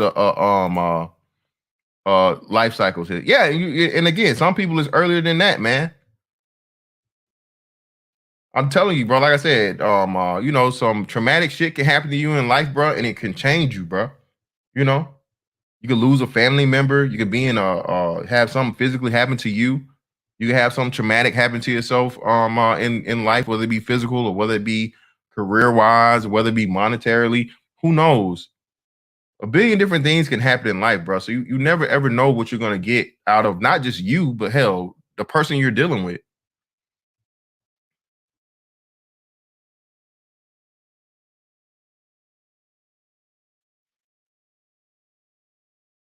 Yeah, telling you, bro. That's why I talk about motherfuckers like a year. I'm like, when niggas say, "Oh, you should be thinking about getting married in a year," I'm like, bro, you was a fucking fool. What? A year? You married? You're thinking about marrying somebody in a year's time? Not an engagement, but a marriage in a year's time, bro. That's the dumbest shit you could ever say in your fucking life, bro. You are a fool for real. You a simp ass sucker, and I tell you that any man that to his face, bro. Bitch, a year is nothing. A bitch pretending for a year, nigga.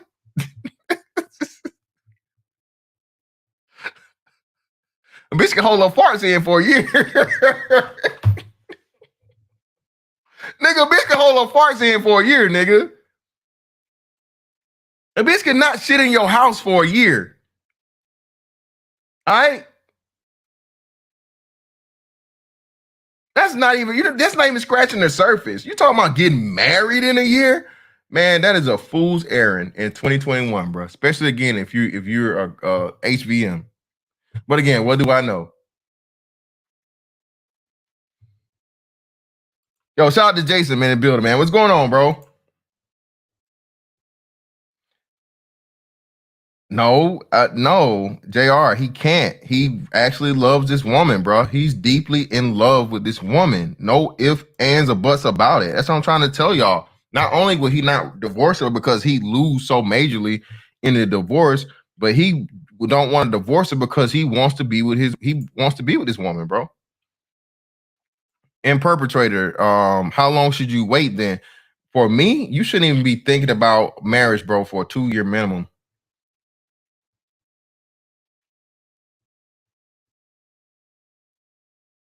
And for me, like I said, bro, you need to be living with somebody you need to be living with that person for at least 6 months plus before you even think about getting engaged and a whole bunch of other shit, bro. Listen, time is time, bro. If it's a person, just imperator. Listen to this, brother.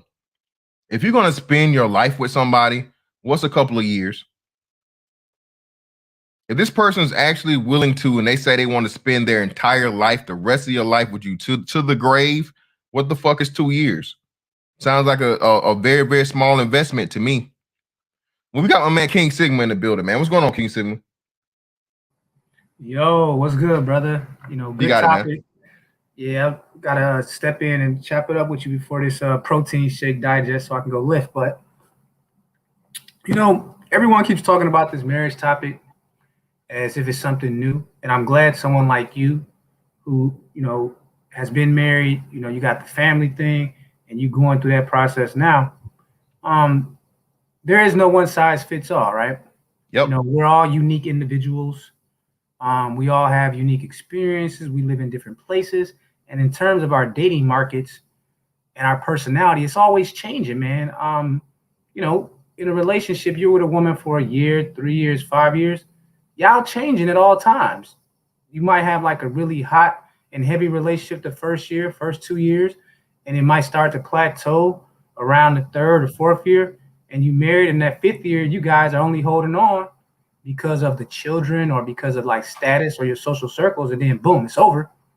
But this idea that you're going to just tell a person, well, you should get married after a year or this and that, it doesn't match up with the numbers, man. It doesn't match up with the reality of America now and the West.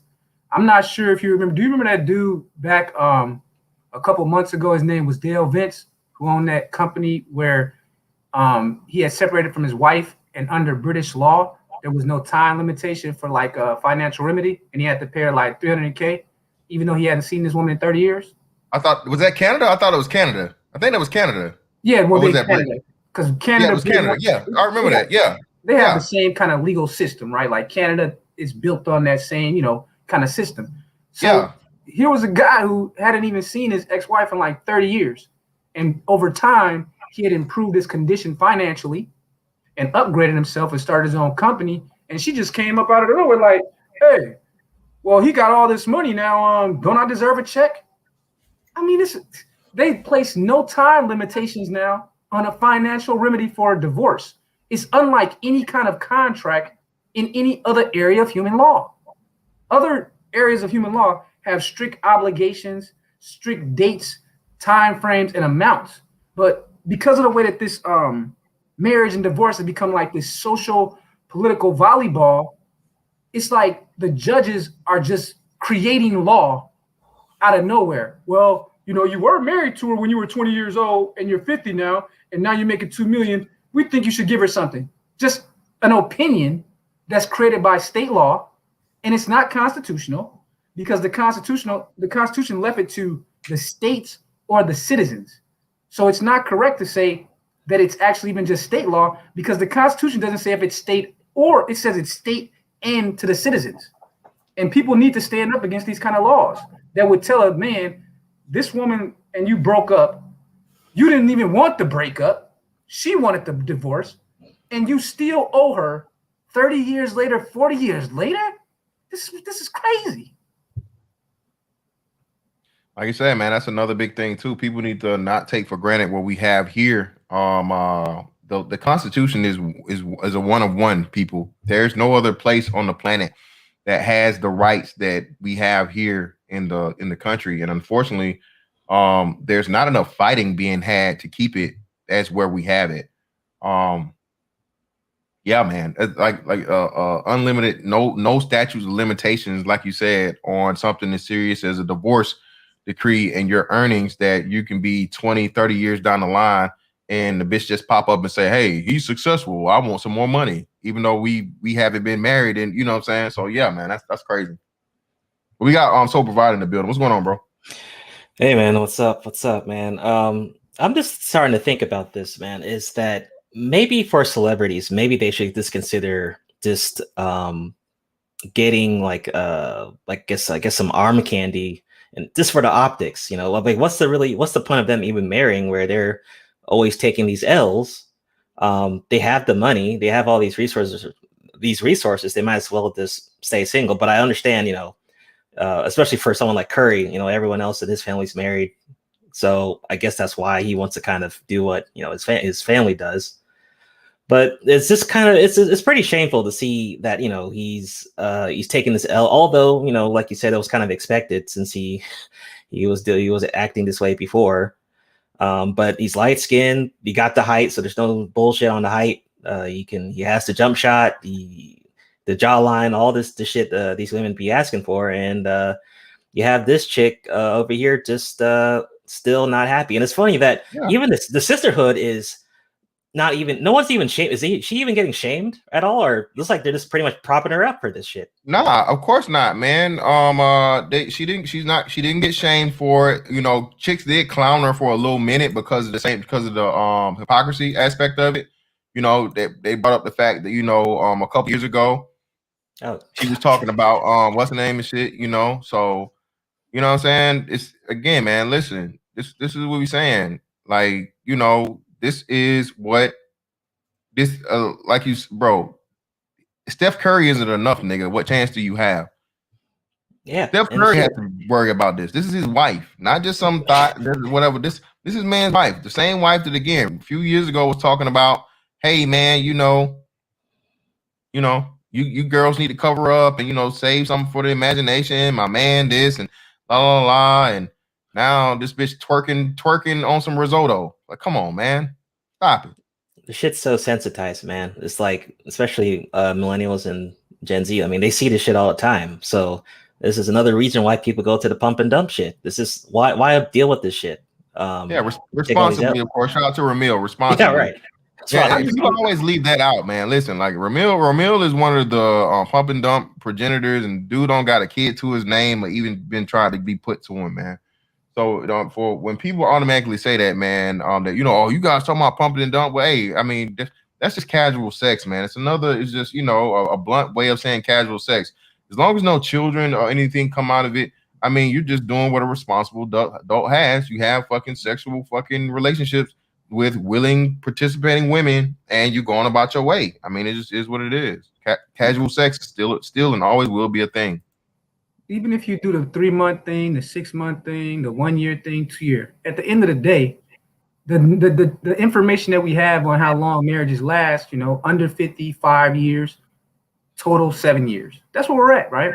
So if you're taking all the marriage people from the oldest married person to the youngest, the average comes out to 7 years. Yep. I'm sure for most guys, they've had women that they've probably been banging in high school, college, into adulthood, and they've been having these on and off relationships for 2, 3, 4 years, and they didn't have to marry them. So, guys, it's easy to tell a person you should get married, but the question isn't getting married. Anyone can go get married. The part that's missing in this dialogue: how does one stay married and have the right to see their children grow into adulthood? Why is it that you're telling men well, you should get married. And that man gets married and he's settled into this relationship. And now he has a child with this woman in year 2 or year 3. This child gets to the first or maybe kindergarten. And now she's like, I want to leave. Well, why are you leaving? I like this situation. I'm comfortable. I just want to leave. And because that's one of the things people say, well, if you want to have kids, well, here's the thing. In America now, there's no guarantee you're going to get that kid. Because, when the kid hits 5 or 6 years old, which is what the average, marriage lasts around that time, she's leaving, bro. Because they do 8 out of 10 filings are the women. So you can't do anything about it under the law. She says that I want to leave. You can't make her stay. And then now you got to go through the whole situation of getting custody or whatnot. I just think that the guys that tell the truth about this are more valuable because, again, it's not about not getting married or getting married. It's just about making you a educated consumer because marriage is a business. You're consuming something and the state is involved in your life. And when it doesn't go right, the state is coming right back in. So I just think that if the more information brothers have, they can make the decision if they want to get married. So this idea that, well, you got to get married. If you've been dating this woman a year, you should marry her, or 6 months. It's easy to get married, bro. The hard part is staying married. Yeah, right. And I mean, honestly, what type of advice is that? I mean, in the current environment, 6 months a year, that's not shit. I mean, like Fantastic said, they can, play games and act different way and switch moods the next coming year. Hell no, I would never advise anyone to do that. Yeah, shit. bro. That shit. When I heard that shit, talking about a year's time, bro. You are a clown, nigga. Put the nose on yourself immediately. If you think you even thinking about getting fucking married within a fucking year's time, bro. That shit is ridiculous. But we got Big Chuck in the building. Big Chuck, what's going on? Okay, so good morning. I'm sorry. Good evening, gentlemen. How is everybody doing? What's up? Good, man. What's going on? What's up, Well, me personally, you already know how my feelings on marriage, but I always revert to the same old saying: marriage is an insurance policy on a woman's rapidly depreciating market value. And once you understand that, everything else makes sense. They're out there looking to find a man to support them because they obviously can't support themselves no matter how much they make. They're looking to have arm candy to take them everywhere. And the sad thing about it is they don't know what it takes to even keep a man. They can't cook. They don't clean. And it's just a shame. It's like I've already said it. It's like I can't see marrying an American woman because I don't trust them at all. And on top of that, it's like the culture that they're in, I consider it toxic. I'm sorry. I don't trust anybody within this culture. I certainly don't trust the women. And the sad thing is, it's like you're like basically playing Russian roulette with like 4 bullets in the freaking gun. So my thing is, it's like if I were you, I would look to greener pastures, but definitely not in here. I mean, yeah, you may take a bit of a loss. You may have to spend some time looking, but in the long run, you'd be a hell of a lot better off. And I have family members who got married to women from other countries, and their relationships have lasted. They're happy. They got kids, this, that, and other. But it's also important that you find women who come from cultures where they have women indoctrinated to be women, and these women have a good relationship with their parents, which is something you don't see here. So that's just basically it. So that's my thing, Yeah, and that's another great point too, man. Listen, learn her background, man. All right, that's another big case in point of it, especially in the Black community. If you're dealing with Black females, and I know, well, why she need a daddy or why she need this and other. You grew up without one. Again, man, it's gonna let you know where you're starting off from. Again, like I said, the most important part, man, is starting off with that certain level of understanding what and who you're dealing with, and again, setting the precedents, expectations, reciprocity, investment, all these things, respect, boundaries. Getting a feel for if they can even pretend or act like they care and give a fuck. You know what I mean? And then over time, seeing how things pan out, and if they're able to actually prove and fulfill what they were portraying to start off with. Again, bro, it's so easy to act out here in these streets, especially for a woman. Women are chameleons by nature. Okay, again. Why does it offend so many people that when a man has his preferences and stand, I just don't understand it, man. Like you just said that some people are upset with guys that say, I want to date a woman who has a good relationship with her father.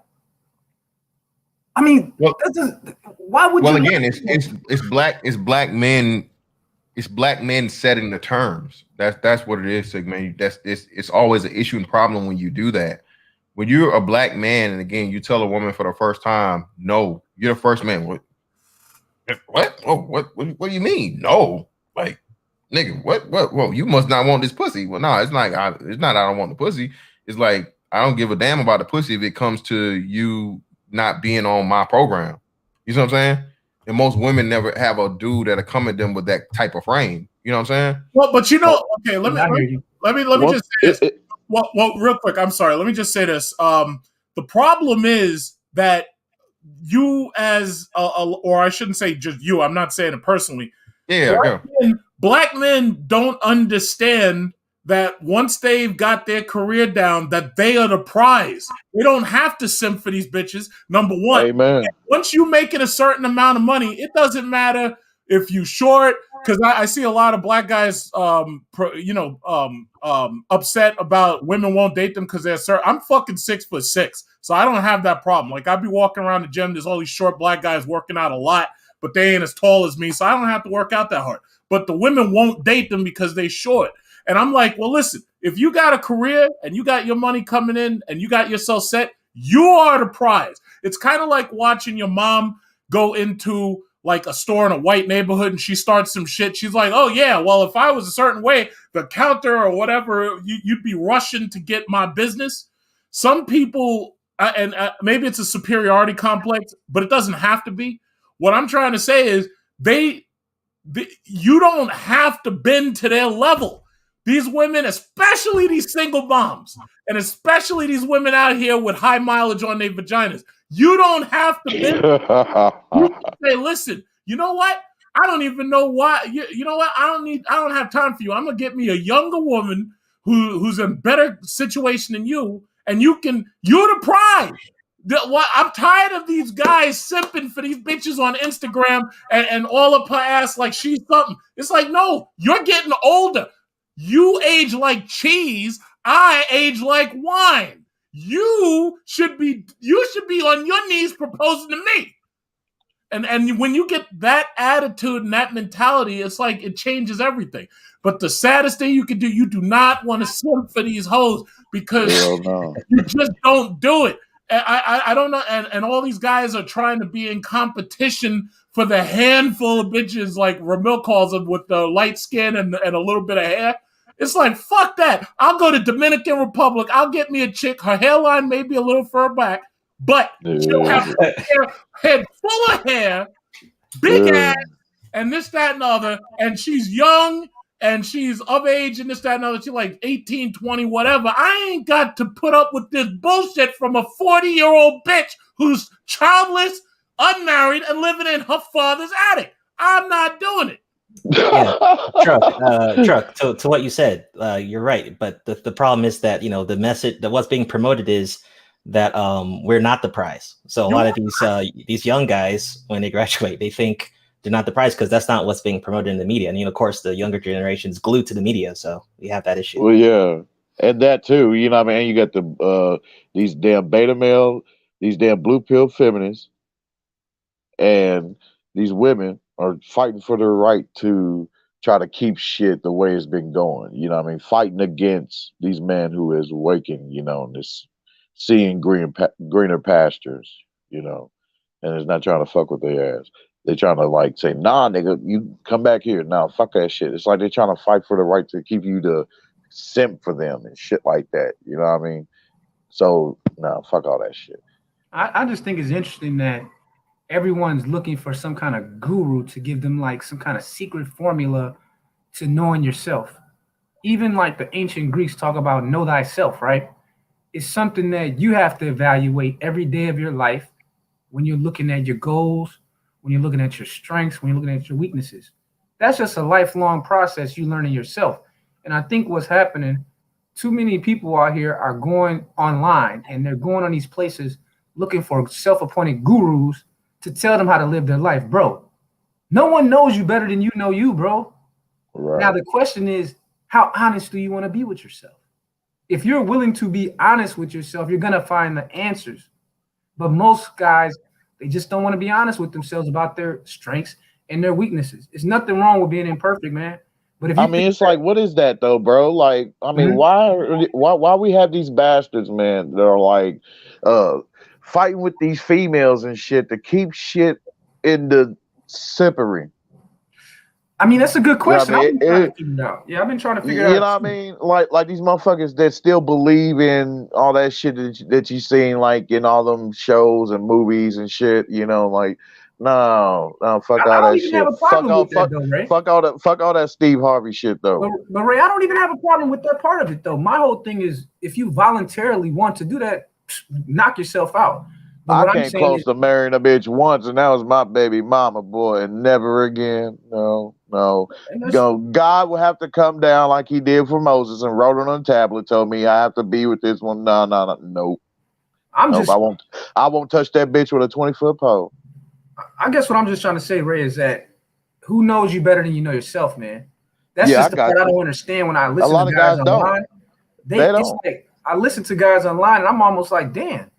These guys got me convinced that I or Fantastic or anyone else online knows them better than they know themselves. They never met you. They don't know anything about your interests, your personality traits, or anything. So let me just get this one-size-fits-all baseball cap, and you go live your life. And if it doesn't work out, it's not my fault. It's your fault. Right. I just don't see a lot of these guys don't know their true self, because any man that knows their true self, who's in their right fucking mind, you know what I mean, is gonna recognize that value in himself and be like, bitch, please, you're gonna have to show me something. You gonna have to earn, bitch. What? You want to fuck for 2 hours, bitch? You gonna have to earn. You gonna have to earn that. Right now you get 5 minutes. Fuck that. Make them earn every goddamn thing. Fuck that shit. Look at all this crazy shit they doing. Hell no, motherfuckers taking chicks on dates and shit and all that crazy shit. No, hell no, bitch. I don't date. I recreate. Some guys, that's how they have to go about it, I guess. But other guys don't. You know, that's the thing. That's what I mean by it's an individual thing, and there is no one size fits all. People can give you an opinion on something. But ultimately, bro, like how you interact with the world and how you interact with women, it's all based on you, like your personality.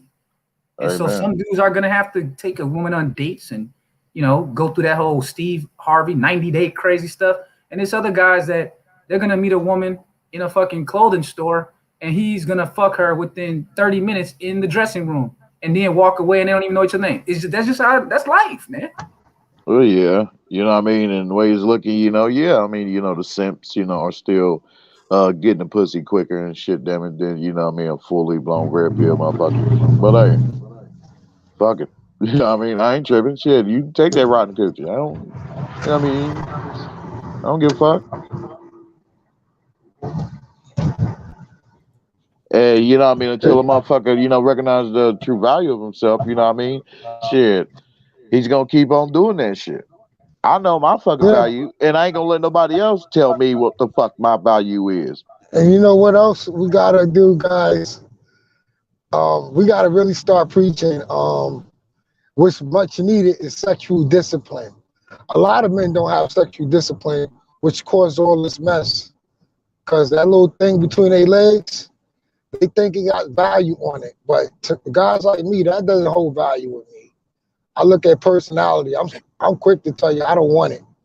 I turned down so much pussy in my life over attitudes because I'm sexually disciplined. So if you don't have that, you know, you're gonna always lose in life. You gotta be able to see beyond your dick. I hate to say it.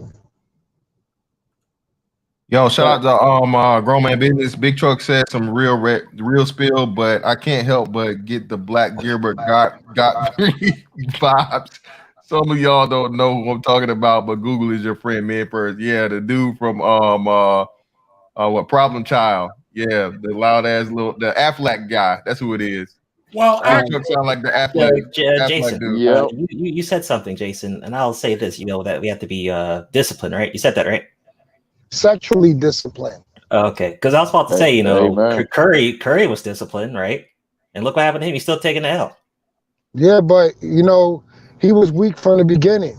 You don't go begging no bitch from your past to come to be your girlfriend. I mean, Yeah. past girlfriends never work out. It never does. If she didn't want you back then, that's a lot of celebrities' problems. You see a lot of rappers doing this. You see actors doing this. Get your girl before you get that money, because once you get that money, you don't know who's going to be real to you. There's so much fucking fantasy out here when you got money. You the can't numbers see kind of say beyond it. something different though, Jason, because think about it. Like, I get what you're saying about getting a woman from your past, but the divorce numbers don't really say that that's specifically it, because it could be a woman that you just met. Yeah, but you didn't hear what I said. You didn't hear what I said. Misinterpret what I just said. I said, don't get a woman from your past if she didn't want you before you had the money. I never said go get a woman from your past. I say you don't get a woman from your past if she didn't want you when you didn't have money. You gotta look between the lines. I mean, a lot of rappers and them do this even with new women. If women wasn't looking at you like that when you didn't have money, best to believe you better not marry them, because they coming for your money. It's an investment. No, I get what you're Men with saying on money that. is a stock market. Men with money are a stock market in marriage, because the women wasn't on them. Well, Jason, I agree with you, but here's my problem though. What you got to understand ultimately is that chances are you're not gonna ever have well, then don't then think. hold on. You're not gonna have your number one choice, and a woman is not gonna have her number one choice. So basically, everybody that comes after the person she really wanted is basically Plan B or Plan C or whatever, right?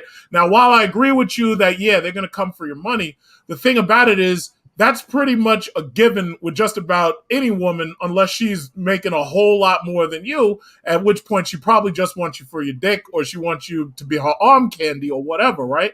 So all I'm saying is that even if it is a situation where you're looking for a woman and you're her come up, that's fine as long as you're leveraging that against what you're getting. As long as you're getting a woman who can cook for you, clean for you, and is ready to fuck you like 3 or 4 times a day, you're fine. So the problem, what I said again, you need to make sure that she has a stable relationship with her family, her father, and her mother, because if she doesn't, chances are that's when you're going to get one of these predators who's out to use you as their monthly payment plan. And that's not happening with me. I ain't going to be nobody's monthly payment plan. If things don't go wrong, I'm going to box your ass back up, return to sender, you're going back to your country, and I'm canceling your pass. Wait, Real shit. Truck, you fucking vampires, bro? You fucking vampires? No, I'm fucking. That's foreign, exactly bro. what I was just thinking. Let me tell you something. I've been going foreign ever since I learned my lesson with these American domestic black hoes. Foreign, nothing but foreign, everything foreign, and I'm not doing any of this domestic. I realize America is a toxic culture, it's a toxic country, and it's destroying these women. And I am not going to be anybody's. I agree with you. I'm not. I agree with you. That's what I was referring to. I was referring more to the toxic. See, I think that you guys are saying like toxic. You may not be her A choice or a B choice. What I'm saying is that from what I've seen in my real life and what I've seen, studying. I'm sorry, how old are you? 34. You're 34. Well, I'll tell you what, you step outside this country with your passport, you can get you some brand new, low mileage 18, 19, 20, however you like it. Brand new. I get all that, but I was just talking about more about what Mr. Fantastic's talking about in terms of Steph Curry and marriage in general. What I'm saying is like something about America, man, like the culture and the issues between men and women, it's very bad, because even if you look at, well, you were the A choice or the second choice or the third choice, most of these people are all failing, is what I'm trying to say.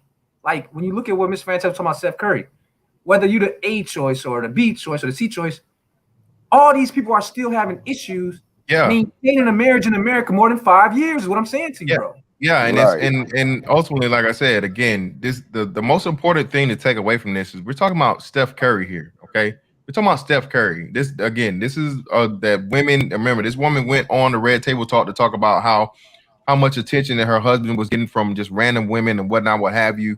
And then furthermore, you know, the status aspect of it, the wealth aspect of it, everything that's possible. Like I said, he's over 6'3", and it's still not enough. It's just not enough. So, like Sigma is saying, man, It's when you see a fantastic. case You got like a lot of this, females. You got a lot of females here in this country that'll still come like, no, I'm not like that. No, what the hell you talking about? That's them bitches. That's them cop bitches. Y'all niggas keep choosing. And you know what I tell them? I tell them, yes, you are. You just ain't come out yet. You well, know. and that's what I'm saying, man. And again, the ultimate thing about it all is unfortunately, man, it's just like it, and it's fucked up to see it this way, but when again, eight out of 10 divorces are started by women, and then like you said, another big thing too, if you take away like the boomers and the silent generation as far as marriage goes, man, marriage numbers would be far more atrocious than they are even right now. Only thing that's keeping the marriage numbers as high as they are is, you know, people that really grew up under those pretenses and beliefs of marriage and never getting divorced. I'd like to point out something. Yeah, exactly. My Filipino girlfriend, I'd like to point out something. The Philippines has no divorce at all. They have no divorce. So just keep that in mind. Because, see, this American bullshit about a 2-minute marriage and a fucking 5-second divorce, I'm not fucking around with that shit. You go to one of these countries where there is no divorce. So guess what? Guess what? If shit don't work out, I don't know what you're going to do, honey, but there's no divorce. I'm really sorry. We don't do that. See, I just think that we've created in America, man, over the last 3 generations, a casual sex culture. And I think that the problem is all these generations have fought for 60 years or even longer to create this culture that we're in, where men and women are free to stick and move as they please. Now, women love it when it's going good for them to do the sticking and moving. Men love it. But what's happening is that women are finding out that the higher her body count goes up and the less ability she has to attach herself to a man and bond with a man, the less value she has as wife material. Exactly. So it's like you want all the freedom, but none of the consequences. I don't really hear men complaining about the fact that if a woman won't marry him, most dudes aren't complaining. Like, hey, you know, it is what it is. Like, if you know, I don't owe her anything, and women don't owe me anything. I'm not mad at any woman that doesn't want me, bro. And I'm definitely not mad at any woman that doesn't want to be my wife. But women have this thing in America where I'm going to have sex when I want to. I'm going to enjoy the casual aspect and the freedom. And when I want a man, he needs to be there for me. But it just doesn't work like that. So I think people just need to start going back and looking at how we got here. Just in the last 100 years, it didn't happen overnight. It happened over little decisions, socialization, pushing certain kind of agendas. But here's the problem, though. Fantastic talked about that a second ago. He was talking about the U.S. Constitution. Guess what? If you give these women freedom, then this is what you end up with. Go to a country where there is no Constitution. Get a woman from a country where they have no rights whatsoever beyond what they're allowed to have. Truck. Maybe I don't want to fuck vampires, Truck. No, I didn't say nothing about no goddamn vampires. Go to one of these, like, listen, I don't know what you are, whether you white, black, Muslim, whatever, but there's a country out there where the women have no fucking rights. You could go to the Amazon or some shit, you get you a woman who's barefoot and she still look great and doesn't have that fake shit on her. No fucking rights. Her only indoctrination is being an excellent wife and an excellent mother. That's her only indoctrination. Not this Instagram shit where you're showing off your pussy all fucking day with fucking photos. Go to a country where the women have no rights, and I guarantee you the sky will clear up for you and God will reach down and he will bless you, my son. Okay, all right. Shout out to Reality God for the 5. Mr. Fantastic, what are your thoughts about dating Mormon women? I don't really have one because I don't think I ever ran into a Mormon. Hold on, bro. Let me help you out, brother. Well, look at Mitt Romney. Look at those Mormon women that he's got over there in them compounds. If you go to those states and you declare yourself a Mormon, you get you a black woman just like Mia Love. She was a Republican. Let me tell you something. Them chicks are so loyal, they don't call 911 if they have a fight with their husband. They don't call 911 because 911 ain't coming because they saw what happened to David Koresh. And David Koresh, they burned down the whole fucking building. Those people shoot back. They don't play that shit. Those women are loyal to a fault. They're so loyal that when the cops came and rescued them, they said, no, we got to go back to our men. You remember that shit? That was only a couple of years ago. That was under Obama. They came to rescue those women. And that was a Colorado thing, right? The Colorado compound you're talking about? Yeah. But the bottom line is those women are so loyal, the cops broke in there to rescue them. And they were like, fuck that, I'm going back with my husband.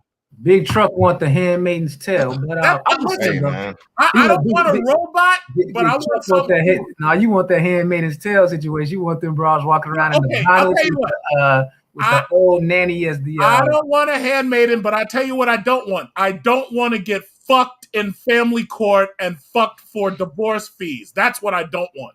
So knowing what I don't want, I'm going to work my way backwards. I think it's going to be the females, bro. Fantastic. You and I had talked about this a year ago. I remember we were talking about the prostitution thing, right? And now it's kind of come full circle. See, what's going to happen? It's going to be the women who want to repeal certain laws. You mark my words. When the loneliness factor kicks in enough over the next 2, 3, or 4 years, these women are going to say, man, we got to repeal and walk back some of the stuff that we've demanded, some of the stuff that we've been pushing. Because that's what the whole thing was with Margaret Atwood with The Handmaid's Tale. It's been misinterpreted, but when you read her book, she was trying to warn the feminists that if they kept pushing this thing and trying to say that men and women are equal, then it would become women are greater than men, that it was going to backfire on the rank and file women. That's why the feminists last year, they went against Margaret Atwood, saying that she wasn't feminist enough, because The Handmaid's Tale, she was warning them that there are some things that are natural that you can't change by law, and that if we women take it too far and we either one, we try to feminize the men too much, or two, we think that we're entitled to things that we didn't earn, it's going to create a backlash amongst the men, and the rank and file women is going to pay.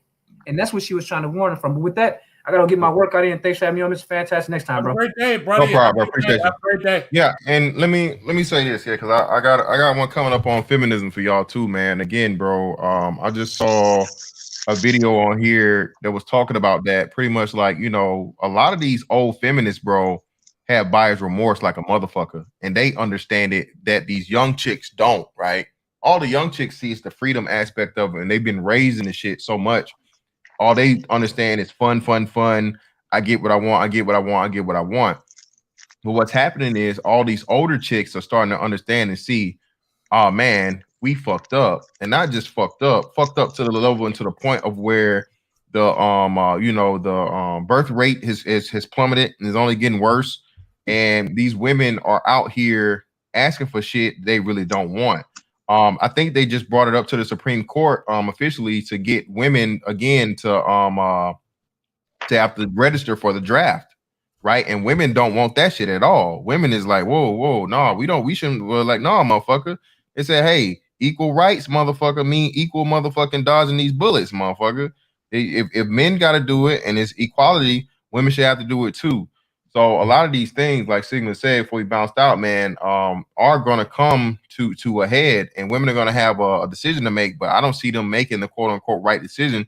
They're going to keep barreling on down the road to get things that they see men doing, because the biggest thing about feminism is, competing with men and trying to prove that you can beat men at shit men are built for. Well, if they're so good at competing with men, it's something else though, man. Like MTR, I just seen a video that he posted where these chicks was on, had a little discussion. These 3 chicks talking about like how they need to raise their boys to be male feminists. That was the biggest bullshit I ever seen, bro.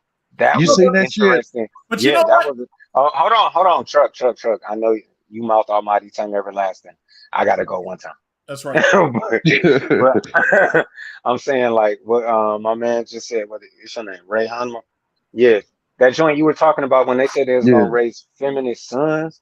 Yes, it was funny because it was just like you really setting up this man to never get laid. and they get finessed, automatically finessed. This is the like they talking about raising the kind of men that they would have drive them to the store every couple days, or hey, I need gas money for this, but you really buying bud for the dude that you like. Like that was an interesting little segment. Those women are gonna raise the worst sons ever. They they automatic simps. Well, tell their sons, yeah, boy, you better get her some flowers. You better do all that shit. I'm gonna take it to the park, get her dandelion, bro. Yeah, but you know what? That's my biggest problem with Kevin Samuels. Kevin Samuels is like an air traffic controller who's. Oh, you better watch out, boy. You gonna let him finish. Hold on, let him finish. Let him finish. What's up with you, though? I'm not insulting him. All I'm saying is Kevin Samuels, as you notice, the majority of his audience is women now, but Kevin Samuels is like an air traffic controller who's giving instructions to a plane that's already crashed. What we ultimately need is an air traffic controller who's giving instructions and pre-flight instructions to the planes that haven't taken off yet. So the issue ultimately that I'm seeing... Truck. This is the thing. I'm not saying that all of us actually have people, like that's your parents' fault. I'm saying that... But that's my point. Your father's the one. Yeah, but I'm saying that a lot of us did have their people. It's just like, I've realized a lot of people just don't care. It's just like, I want to do what I want to do. And then, no, I'm saying they don't care. I'm saying I'll be in the chat. They don't care. I'm saying they don't care about functional situations, and they're not willing to put off their little petty, they petty ass little wants at the moment for a greater picture. So it's like, all right, I'm going to go, like a girl to say, I'm going to go fuck all these niggas. And then she's going to do whatever she want to do and then pop up pregnant and it's somebody else's fault. Then a dude going to do the same thing and then be like, man, she should have got rid of that baby. Like, nigga, you shouldn't even thought, like, you should have known that you couldn't have done that. You can't control that. Like, that's how people move. Yeah, but you also have, first of all, and I said this before, the state, the government's only consideration, the health of the state is live births. They don't give a fuck how you have these kids, and they don't give a shit. They don't care. They don't care if you're having them as a teenager. They don't give a shit how you're having these kids. They just want them had because that's the health of the state. So welfare will only expand. There was never any cutting that back. It's only going to expand because they already see that this culture here is so poisonous until our relationships and homes are broken. So my point is the government at this point, notice that they're letting in all these illegals. Why? Because they have big families, they have stable families, and for the most part, they work harder than your average American does. So they're going to let in all these people to replace everybody who's fallen behind, i.e. whites and blacks. And that's just it. So until you fix your relationships, that's what you have to look forward to. But the way I see it, there's no fixing these relationships with this internet culture where you got women who are literally showing off their cookies to everybody and taking dick pics underneath the table on their fucking cell phones because there's like 6 or 7 guys sending photos and you don't even know about it.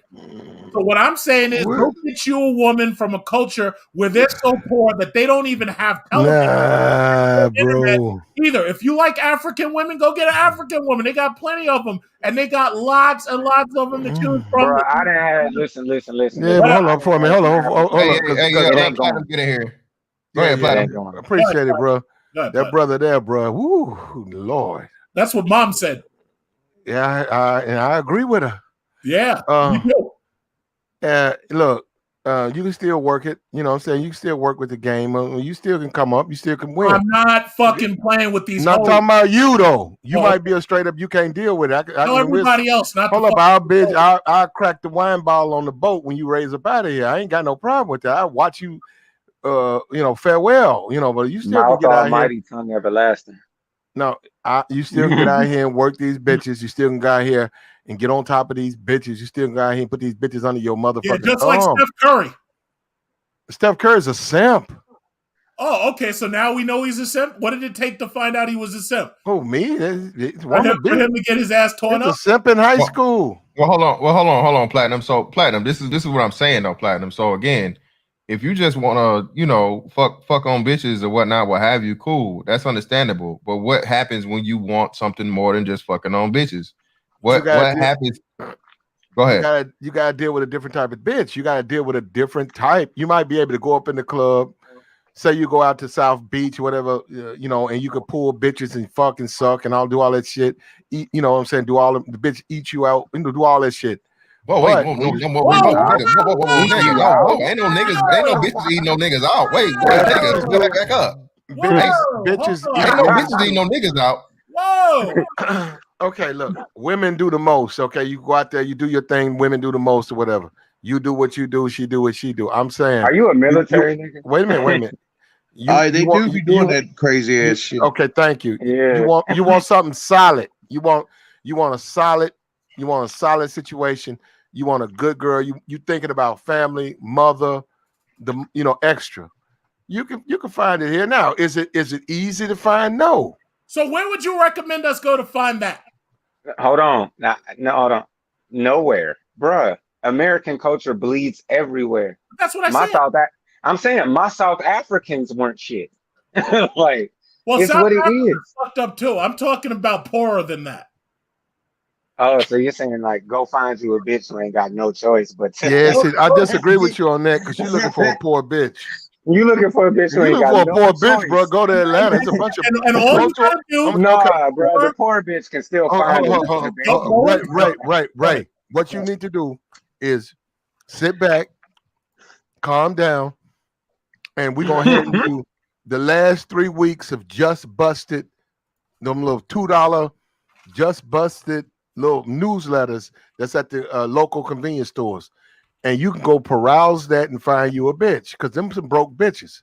So if you're looking for a bitch who ain't got no money, who fucked up in the game, there you go. With no leverage. Looking for a bitch who can't leverage. Yeah, you gonna catch one of them gonna got a charge that she knows she ain't got no lawyer and she knows she gonna do some time. There you go, Ray. Put in your bid. You got you somebody. You looking for? You saying broke. You're Haiti. Where you trying to go? Bro, that sounds like a rat bitch though. Like that's what he's talking about. No, I follow you, Stucco, but that's what he's talking about. But morality, like you gotta have options. But hold on. So this is a question though. So again, you guys are saying from the aspect of whatever. The whole premise of this was pretty much like when a dude goes all the way, right, and he's doing the right thing or whatnot, what have you, it's never enough. So let's say we go to the shit y'all talking about where you get the bitch and you got the bitch you want. Okay, how do you keep her? Well, you got to pick the right one. See, I agree with you. Hold on. Wait. Where are you getting her? Where are you getting her? Big Truck, shut the hell up. Hold on. So Platinum, this is what I'm asking you. So, okay, which one is the right one? That's where you got to come in. That's your game. No, that's what? Where you. That's no. That's where you hold up. That's where you date. Yeah, let him go. Let him rock. Go ahead. That's where you date 4 chicks. It's 4 chicks, all from the same situation. That's when you date the 4, and that's when you sizing them up. They're going through. They're getting to know you. Some of them still thirsty for the ex. Some of them with the shit, and then one might be down. One might be like, no, I don't understand.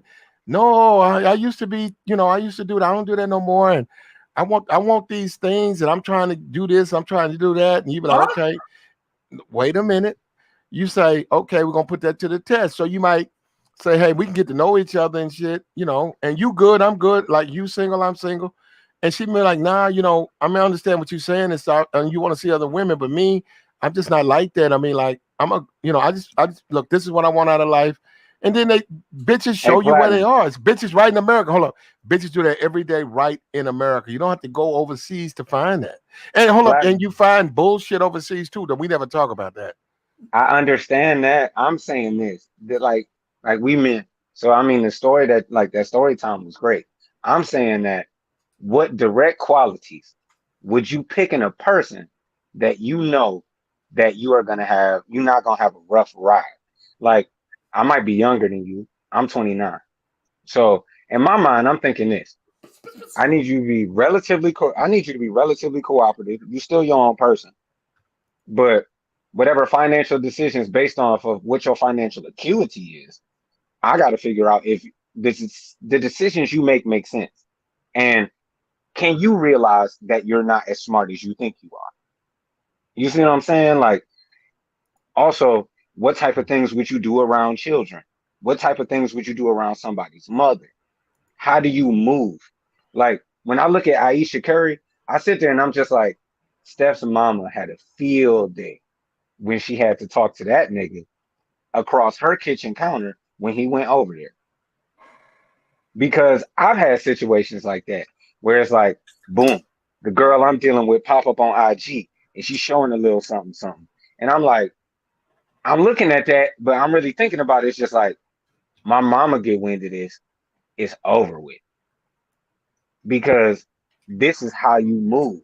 But it's like a lot of niggas do not actually, dissect the situation and be like, look, thirsty. Steph is thirsty. He was thirsty in high school. His wife. But everybody thirsty, bro. Wait a minute, not really. His wife never had an opportunity. She didn't want to fuck with him. She said that in high school she didn't like. She said he was cool, but he wasn't my type. His wife never had an opportunity to get out there, and fuck with dudes and had that whole phase. She never had the opportunity. Steph was just too good. He was thirsty, sweating her. She fucked with him. He went to college. He was good in college. He came back. He didn't get a bitch no out. Then he went to the NBA, and then the fam formed NBA, and the mom. I think the mom had a lot to do with it. And she's still right now. She just not. They're having the babies, but she's just not. She's not satisfied. She was never given a whole face, and that's Steph's fault. So that was Steph should have let the bitch fuck. Bro, don't nobody need a whole phase. Yes, they do. All women need a whole phase. All women. No, bro, a whole phase ain't mandatory. All black women need a whole phase. That's that liberal bullshit, bro. That is the modern day feminist talking point. No, all women need a whole. No, they don't, bro. They gotta burn that off. They don't, bro. They gotta burn that off. No, bro. It's no burning it off, nigga. Are you serious, man? All right, bruh. Okay. Marry a whore if you want to. Marry a bitch that been through a couple of whole phases, man. Once they get that whole phase in them, bro, that shit like crack, nigga. They never kicking that dick, They never kicking that dick addiction, my nigga. Y'all niggas sound thirsty as fuck, bro. No, nigga, I'm talking from reality, bro. Nigga, you got to let the woman burn it off. Nigga, I'm in the streets, nigga. Hold on, bro. You talking fucking retarded, bro. That's the dumbass talking point. I'm not calling you retarded. I'm calling that idea retarded, bro. That shit's stupid. No, this is the main thing, bro. You can make a choice. You can make a choice. Platinum, I'm sorry. You really fucked up, Platinum. I'm sorry. You give a fool enough rope, he hangs himself. I'm really sorry. I should have never let you go that long talking without interrupting you. That's the most stupidest fucking thing I've ever heard. You do not let no other dick anywhere near your bitch, and I don't share anything. Fuck that. That is thank you. And you know this shit, right? If me and Big Truck are agreeing, bro, you know something's fucking wrong. You Big Truck. You fucking dead ass Big Truck. wrong. Okay, hold on. Okay, one of us is wrong. Big Truck. No, nigga, you're wrong, nigga. That's just Y'all advocated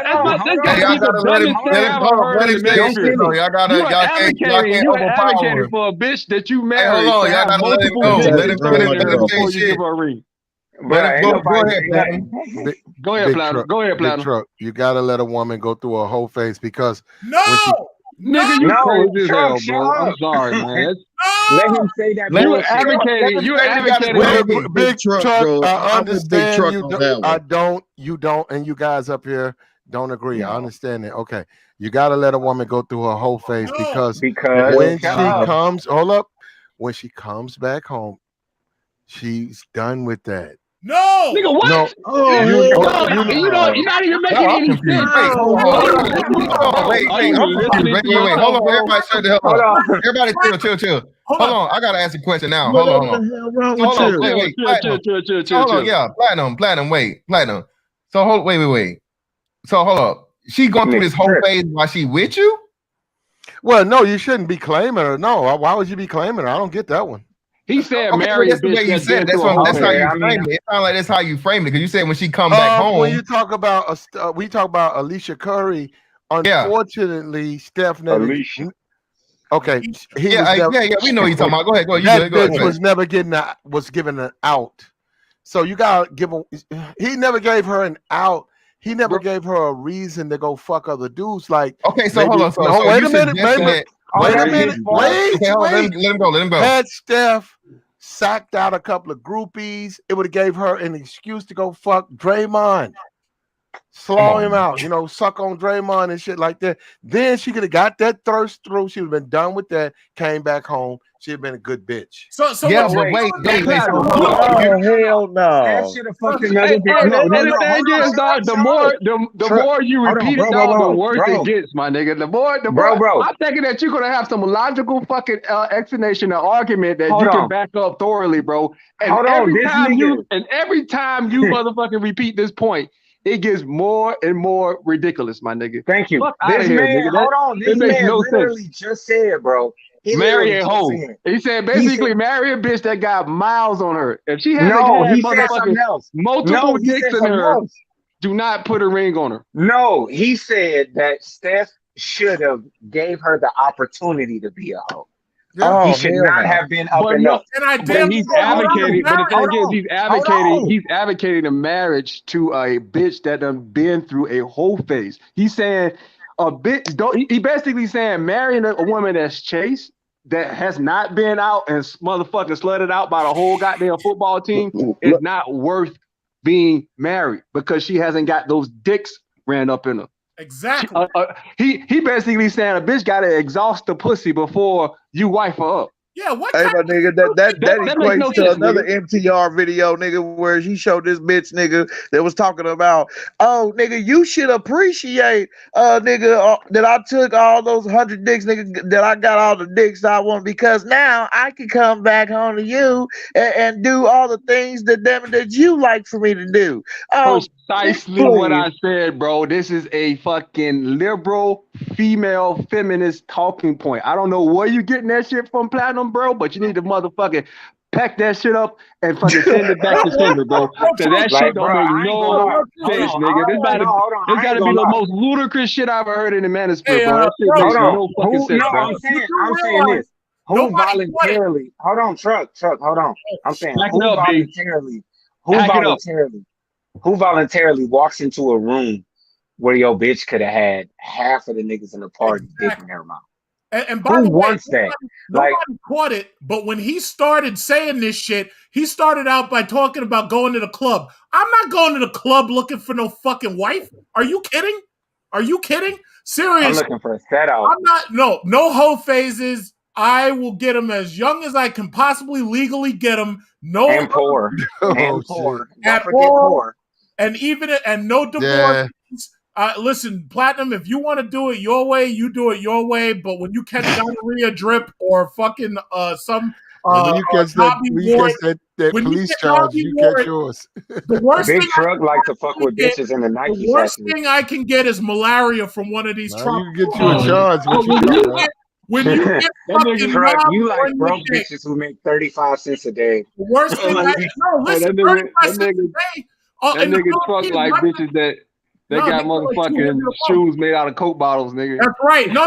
Yeah, but they make yours. Are you kidding? No, she'll make her shoes out of the old rubber tires by putting them Hold on, bro. Ain't nobody trying to fuck with that. Well, no, that's off the map. Hey man, have her whole face. If I had a choice between a motherfucking bitch with a goddamn a pussy odometer that done double over 3 times and a hoe from the goddamn slums, bro. You know what I mean? That time you fucking The Walking Dead. That's sipping on that motherfucking Detroit. That's sipping on that goddamn Flint water, bro. I'm picking a bitch that ain't never seen no shoes before, bro. There you go. I'm not fucking with no bitch. Hold up. And that's for I'm talking from experience, though, man. I'm telling you, and I support you. But I'm talking from experience, bro. Like, in my young years, let me read the super chat real quick. Hold on. Shout out to last year Devious Gaming for the 5. Platinum right though. If they don't get it out before she with you, she gonna get it out while she with you. When she with you. Again, I don't know about that one, man. Fuck your $5, nigga. Hell no, bro. The thing is, that nigga was right. What these niggas don't understand, bro, is once a chick is exposed to multiple dicks, bro, like it's over for her, dog. Like if she can't, she lose the ability. Is it over for her or you? Bro, The Walking Dead. That's what she is. No, dog. She gonna find the shout out to James Hudson. Hold on real quick. Shout out to James Hudson. According to the Institute of Family Studies, if a woman has one partner, the chance of divorce is 5%. More than 2, it jumps to 30%.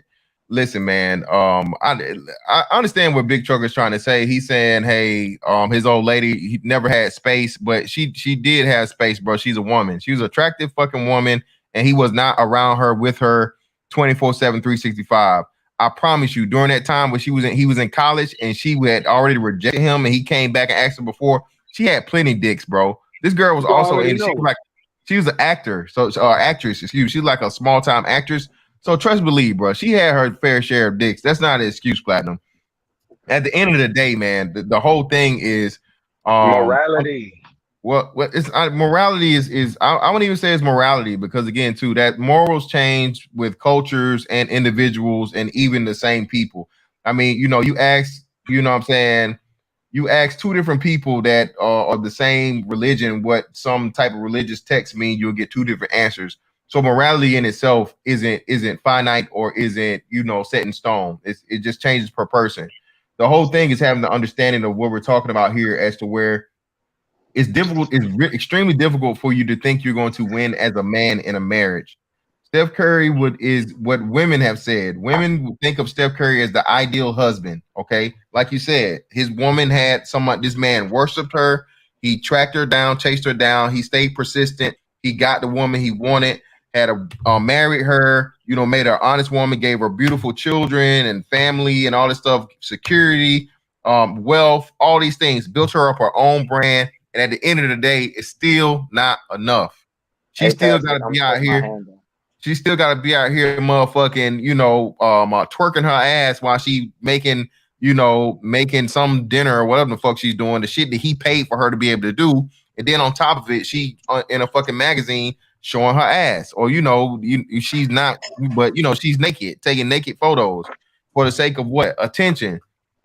But that was the whole honestly, purpose. it really comes down to Steph Curry, right? Like, because the man's gonna basically set the parameters of what a woman can do and what she can get away with. But that nigga is the one taking the fucking pictures. You guys are not this being. Nigga is the one allowing this errant behavior, bro. You niggas is not being fair up here. You niggas come up here with your attitude and your anger, and you're not fair. But we got. What are you talking about, Platinum? No, hold on. Fair on what? Let him say what he got to say. Let him get it out.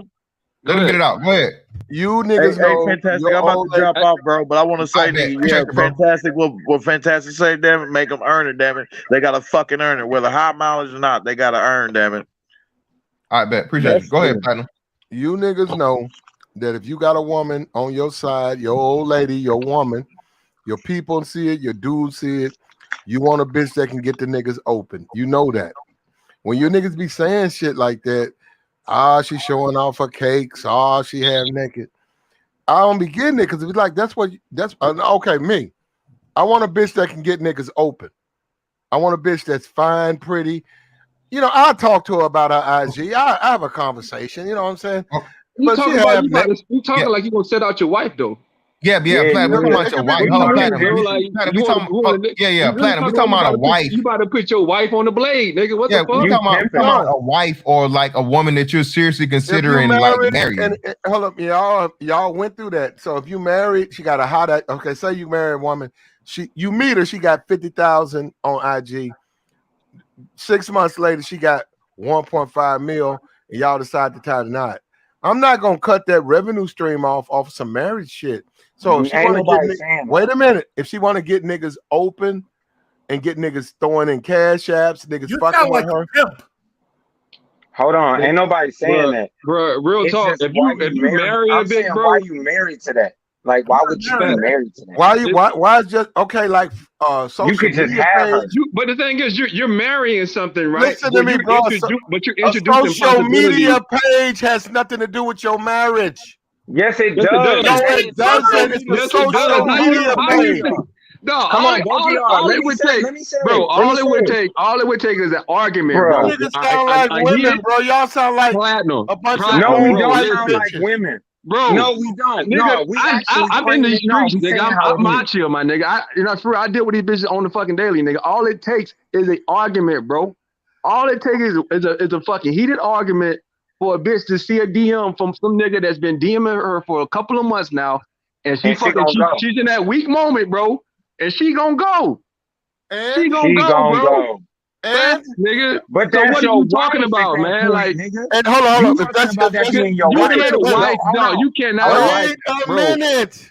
If she does go, as you said, if she falls for his, whatever his woos. Okay, some NBA say it's Zion. Zion say, here go to 20,000. Here go to hotel room. Here go to 50,000. You said for the fucking. But it might not even be on that. Wait a minute. Let him finish. What I'm saying is, bro. Let him finish. I'm gonna be like, I'm packing your Gucci's. I'm gonna pack your Gucci's. No, you're not. You're damn lying. We're gonna get that motherfucking money. Now hold on. This is what you don't understand. You gonna let her come home, bro? Why would you marry? Why would you marry? Bro, listen to me. Bitch, man. Listen to me. When she You come home, your wife. no, anybody pimping nobody. When she go do her thing, wait a minute. Go ahead, when brother. she come back home, he's not gonna marry her. When she come back home, she did what she did. We're gonna put the money in the bank. I'll forgive her, and I'll get over it. You niggas is stupid. You niggas is stupid. You niggas is stupid. You niggas too tight. Hold on real quick. Shout out to JR. That nigga wet spot. Shout out to JR for the 199. I told kids playing basketball, jam Tupac, hit them up. Appreciate you, bro. We got another one.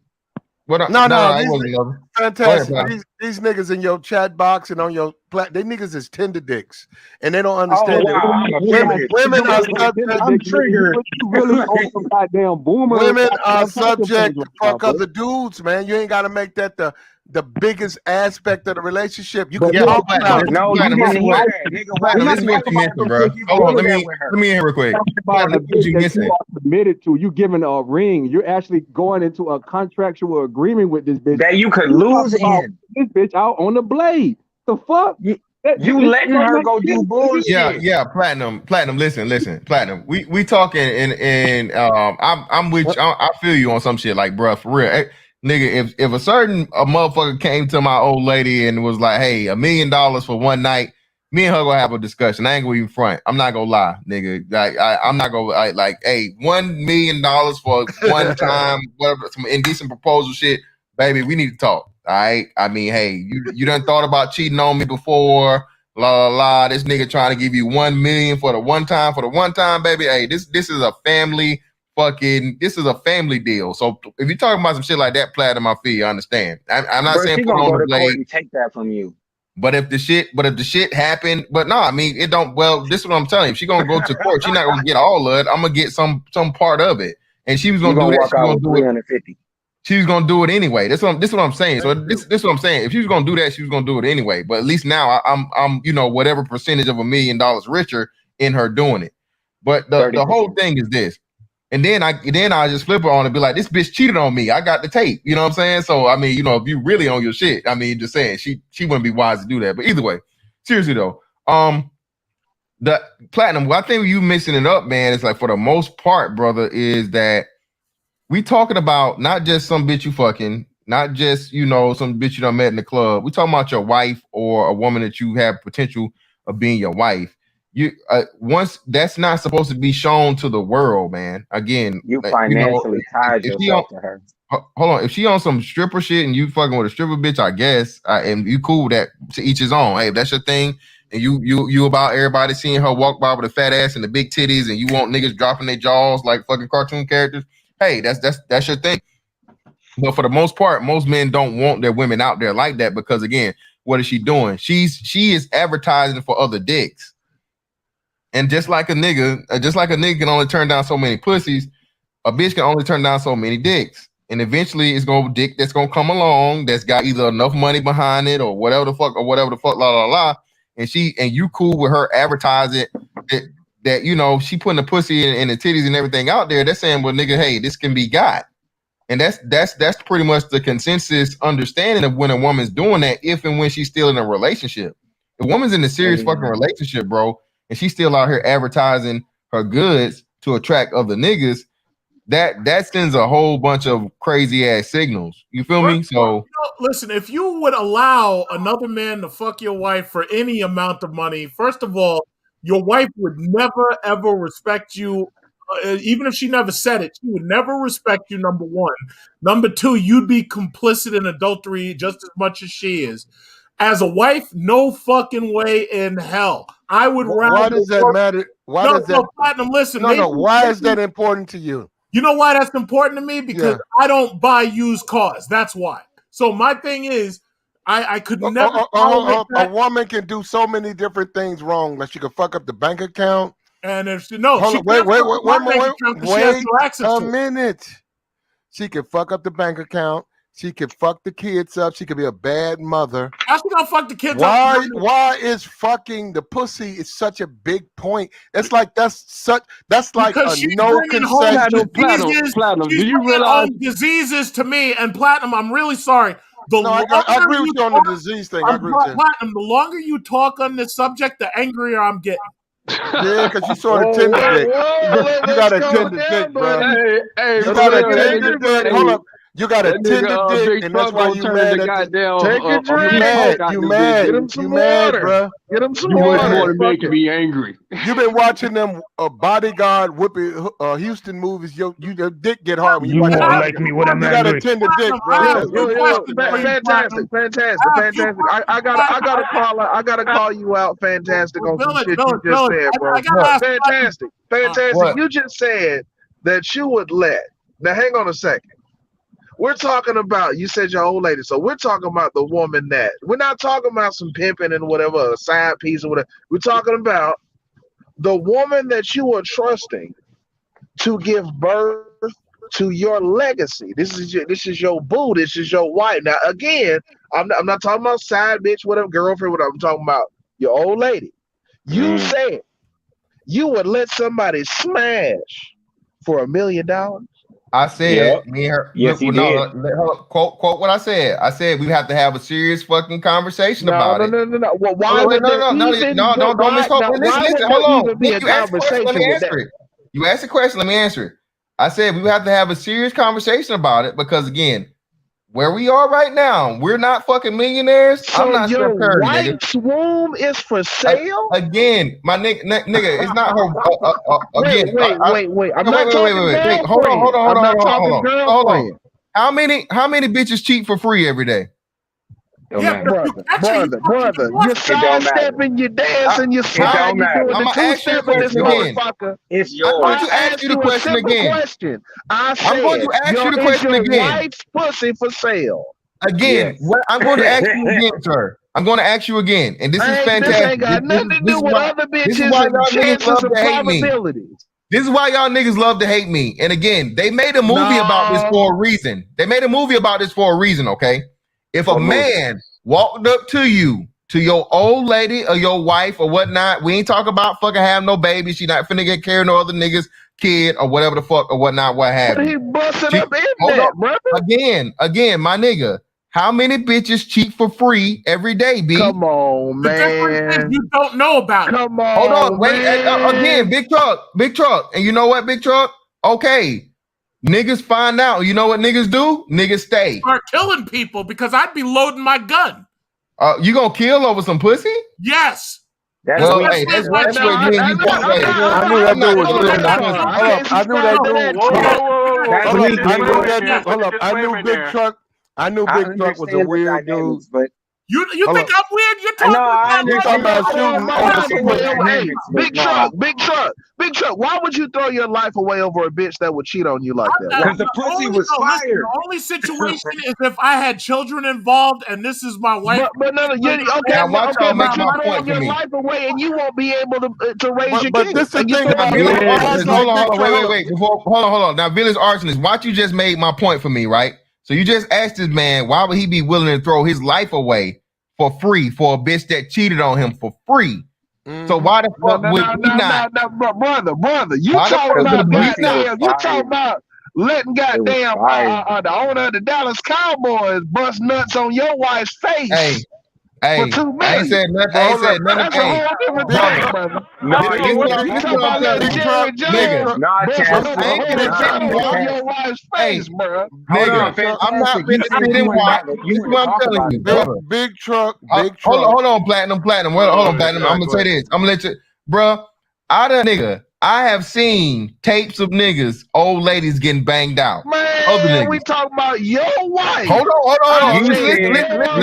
Hold on. Let me answer it. I'm trying to tell you something. Listen to me now. Listen. I'm in the military, bro.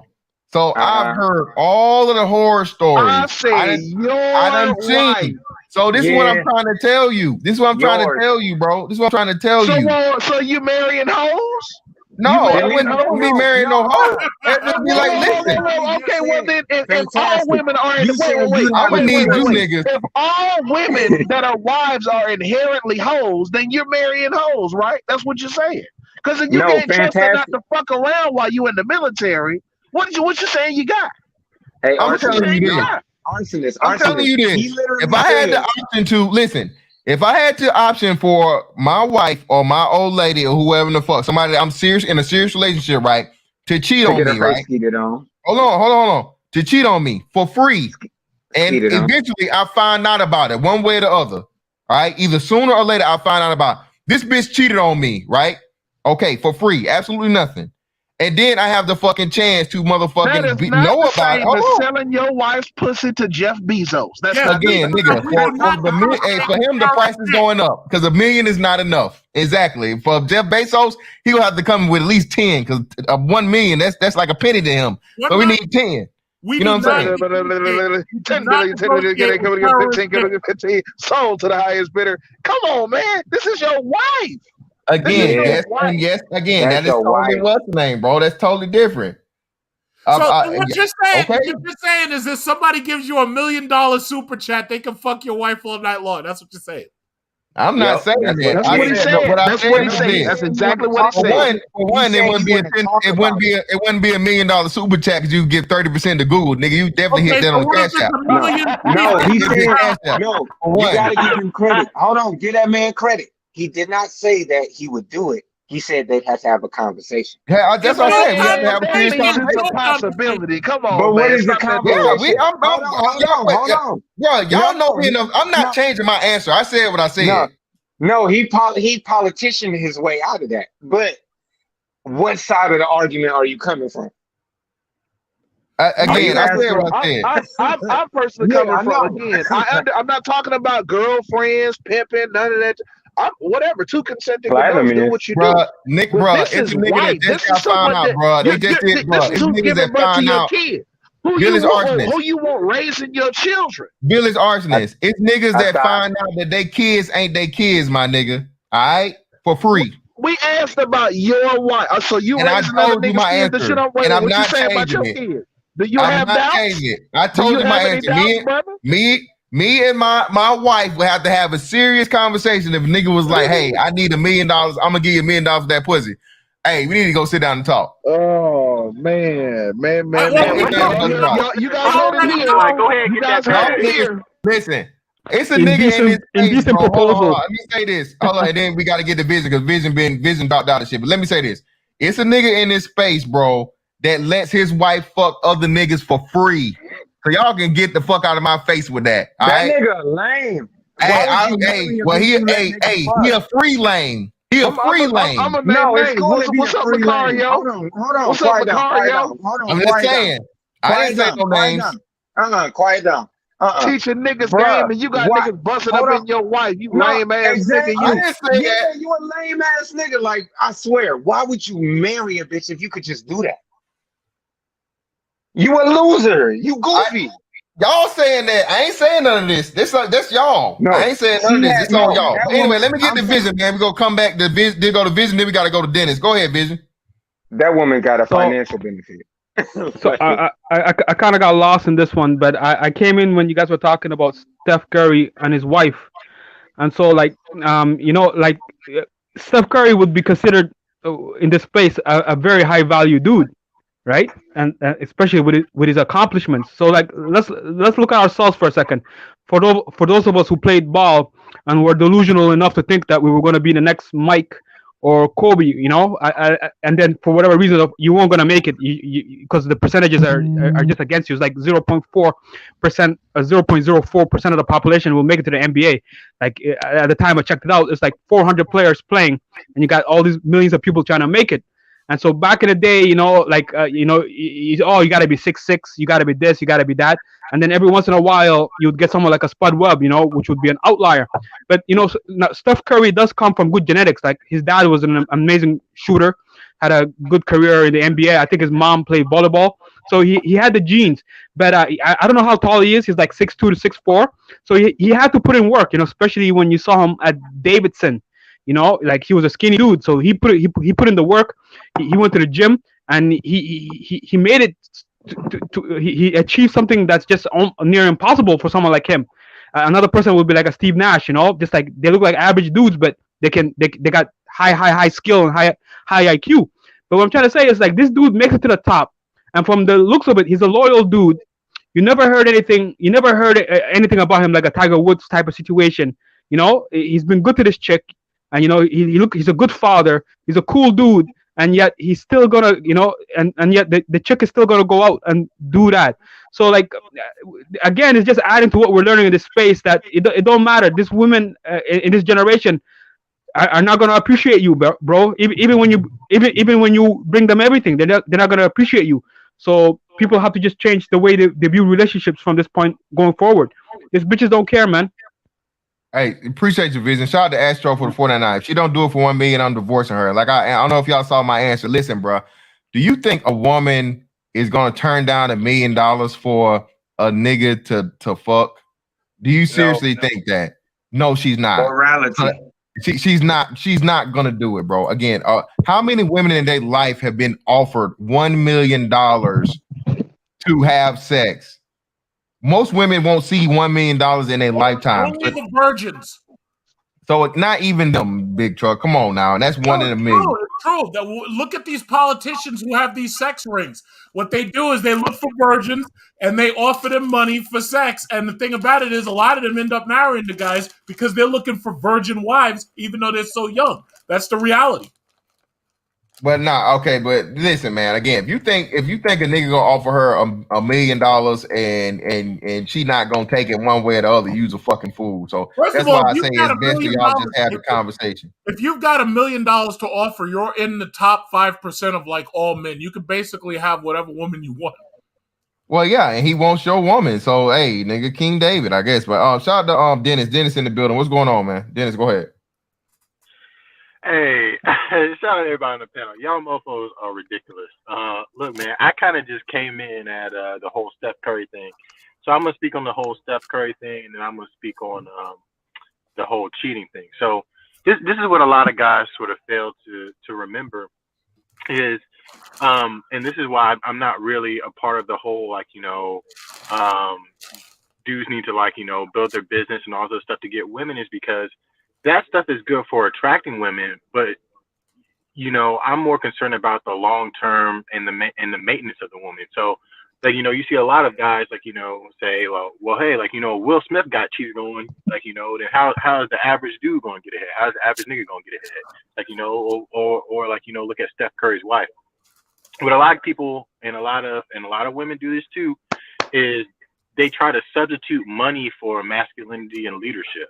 Like, you know, there is no substitute for those, for the intangibles that come with being a real man. And that's what a lot of guys are seeing. This is why, you know, Steph Curry is having problems. This is why Will Smith is having problems. There should be no fucking way that Jada Pinkett Smith is, came out and embarrassed Will like that. There's no fucking way. So, you know, you got to look at it and you got to say, okay, look, if this is a high value guy, first of all, they're African-American dudes and they're high value and they're still having problems. There has to be some shit that's going on behind the, you know, behind the surface. So this is why, like, you know, as a man, money, all that other status, that's never going to replace leadership. That's never going to replace masculinity. Like, you know, that's never going to replace you, like, you know, being that rock, that mountain. like, and now the whole cheating thing too. I just got to be honest, and I'm just going to just talk about my perspective. I actually have women in my fucking neighborhood right now who are married, who have boyfriends in long-term relationships, telling me if anything fucking happens, you will be first in line. What's your so? No, hold on. Let me finish. What I'm trying to say is this: is a lot of these chicks out here are cheating. You just don't know it. Like, and I'm talking about, I had at least 2 wives in my neighborhood, like, going out on dates with the wife. It's not the girlfriend, it's the wife. The wife is sitting up here, and I had girlfriends too. A lot of chicks, a lot of people are out here cheating. And like, hey, human beings are going to do what they want to do. But if we're going to be honest, if she going to cheat, if she going to get a bag, but here's the thing. This is what I would do. I have her cheat, I get the bag, then I'm leaving her ass. That's what I would do. But that's just me. Yeah, that makes perfect sense. Appreciate you, bro. We got Mr. Punisher in the building. What's going on, Mr. Punisher? Not much, fellas. How you guys doing tonight? Can't complain, man. All right, man. I'm just sitting here watching ESPN. My thing about this whole your girl wanna live this whole alternative lifestyle or whatever you want to call it. My thing is, okay, if someone steps to you like an indecent proposal, like in the movie, when he offered her $1 million to sleep with his wife, and as soon as she would have just looked at me, I would have just got up out the table and just walked off. I would have been like, if you didn't say no right off the bat, why am I even here? Like, yeah, but I can be your side guy if that's what you want to go off and do, because there's no guarantee that you will bring the money back to me. You could run off that night. But you got to think about it though. So if you just walk off, what you think she gonna do? Like, I'm not like it. Like, my thing is, if we came to, like you say, y'all have a sit down, and I respect that because you are open to it. Me, if I married this woman and she came to me, or someone proposed this offer to her in front of me and she didn't turn it down right away, I'm not. I didn't sign up for this. Go. Okay. So, Mr. Punisher. All right. Cool. Are you married? Hold on. Wait. Are you married? Are you married already for real? Are you married in real life? Or you mind? No. I'm not. Okay. Do you plan on it? Possibly. I am. Yes. I cool. am. All right. Cool. So you know the number one cause of divorce, right? Is marriage. Yeah. So you get the indecent proposal for $10 million, or not 10 million, but $1 million, right? Get the indecent proposal for $1 million. All right, You turn it down. She stay down. She stay loyal. Whatever the fuck, nigga, get out of here. We don't need your money. All right. 5 years down the line, y'all get divorced. Now what? Hopefully I'm on my feet well enough to take care of myself, and my kids will be straight in that also if we bring kids into the fold. But my whole thing is, I'm in this for you and I didn't marry you to bring someone else into this, no matter what money is thrown at us. Hold on. That was some real nigga shit. That's real nigga shit. It sounds good. That shit sounds good until they actually drop them bands on you. But you stood 10 toes. Like, for real, you stood 10 toes. That's good. The thing. No. I understand it's a lot of money. It's just you got to be real about it. Why can't I go out and get the $1 million? Yeah, you could take it, but then again, you a bitch. Well, you got it. What do you mean? Why can't you get the $1 million? Because like, what if you make it on your own? Like, you make it, you earn it, you make the $1 million. Right, you take yourself and get a higher education or a better earning job, but then you went through that situation where you look back and was like, my wife took $1 million. I'm making $1 million. I could do this to someone else's wife. Okay. Okay, well, hold on. Every time you look at your Fendi belt collection, you sit there and think about how a nigga fucked your bitch. Exactly. Exactly. Every time you look at the Rollie and you look at the Maserati, a nigga fucked your bitch for you to get here. Yeah. That's whole shit. I'm sorry. So that's whole okay, shit. hold on. The average black man makes $41,000. Okay, that's Fuck on being average. blackman.com. Hold up. This dude said, "Well, I might as well just go out and earn $1 million." Okay, so let's do some math. 1 million divided by 40 grand. About 30 that's going to take you. Hold on. That's going to take you 25 years to earn. Depending on what his idea is. 25 years. But okay, and Dennis, and remember, you getting divorced in 5. Okay, and you getting divorced in 5 anyway. And then on top of that, I'm assuming fantastic. I'm assuming that $1 million is tax free, right? Yeah. This $1 million. Yeah. You but what are you guys gonna do with the $1 million after she has sex with that dude and she get the money and then she bring it back? What are you guys gonna do with it? We gonna live our life. We gonna live our life. Okay, so you go buy a nice house. It's all big. You still married, correct? Right. So that's gonna be like joint income. Now, what if she leave you then? You don't even get the house. Let's keep it a buck though. This what's gonna happen. If your bitch cross that line with that nigga, man, for that millie, bro, your bitch gone, man. Yeah, she gone. She gonna take that money, nigga. She gonna keep fucking him. Yeah, she gonna keep fucking it. And she in the harem now, man. She a fucking whole harem. Listen, bro. Yeah, she's part of the game. Listen what I'm saying.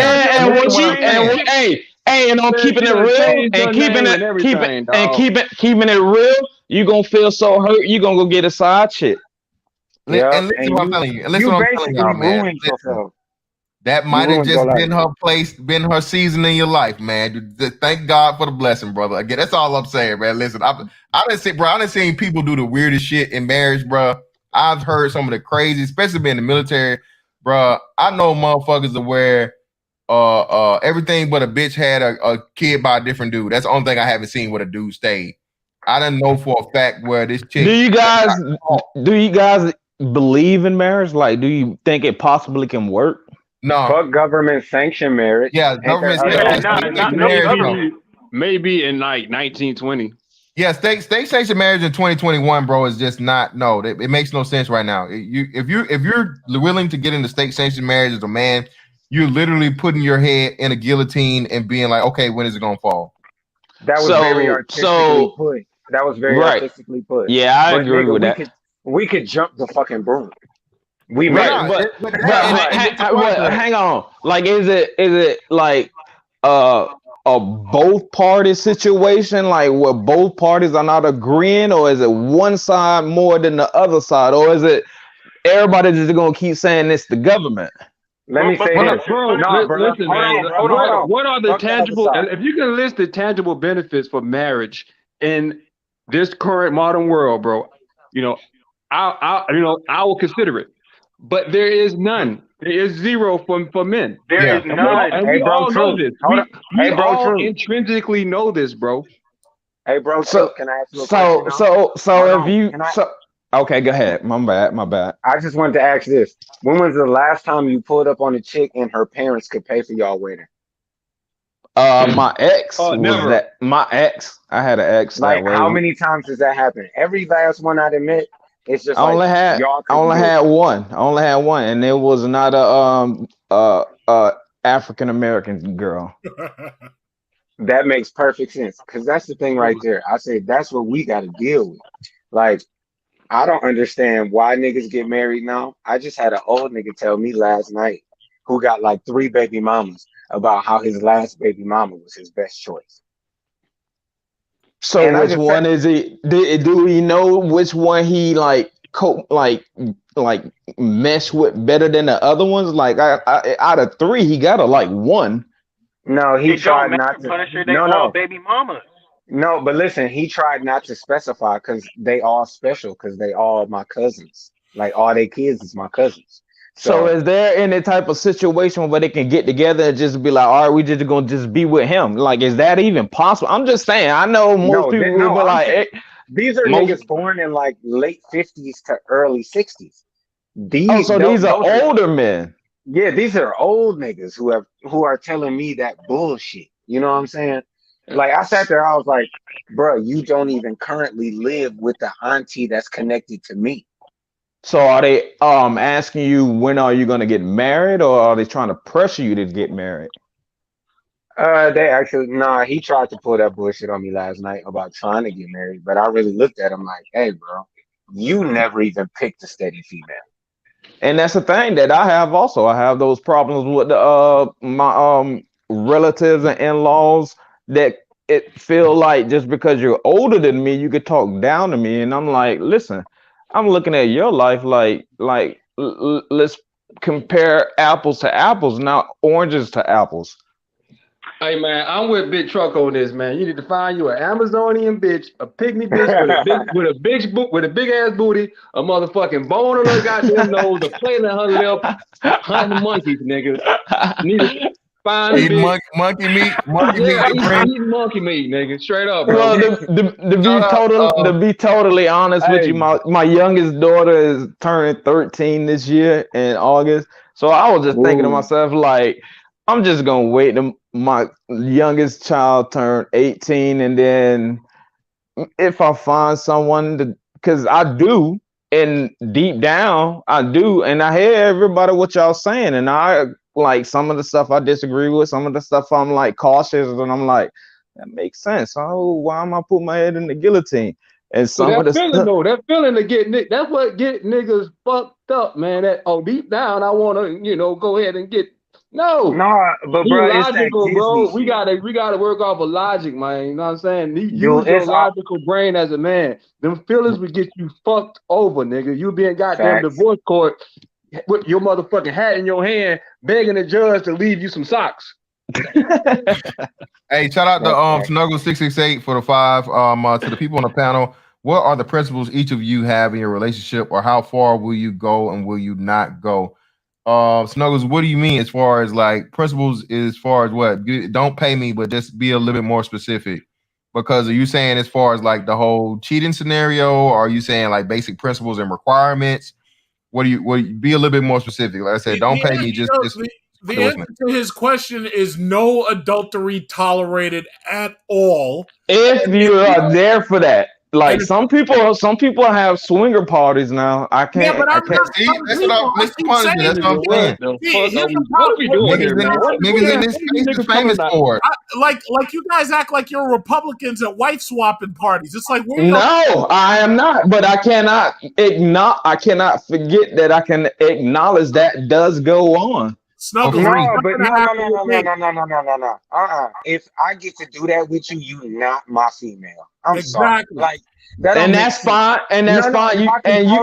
No, I'm saying if I could throw you to the team, like a man who would sit there and deal with a female and put his name on it, you put your stamp on it, like they see you at Mongolian barbecue and Chipotle together, buying groceries at like a grocery store or something. It happens every day and niggas just don't know about it, man. That's all I'm telling y'all.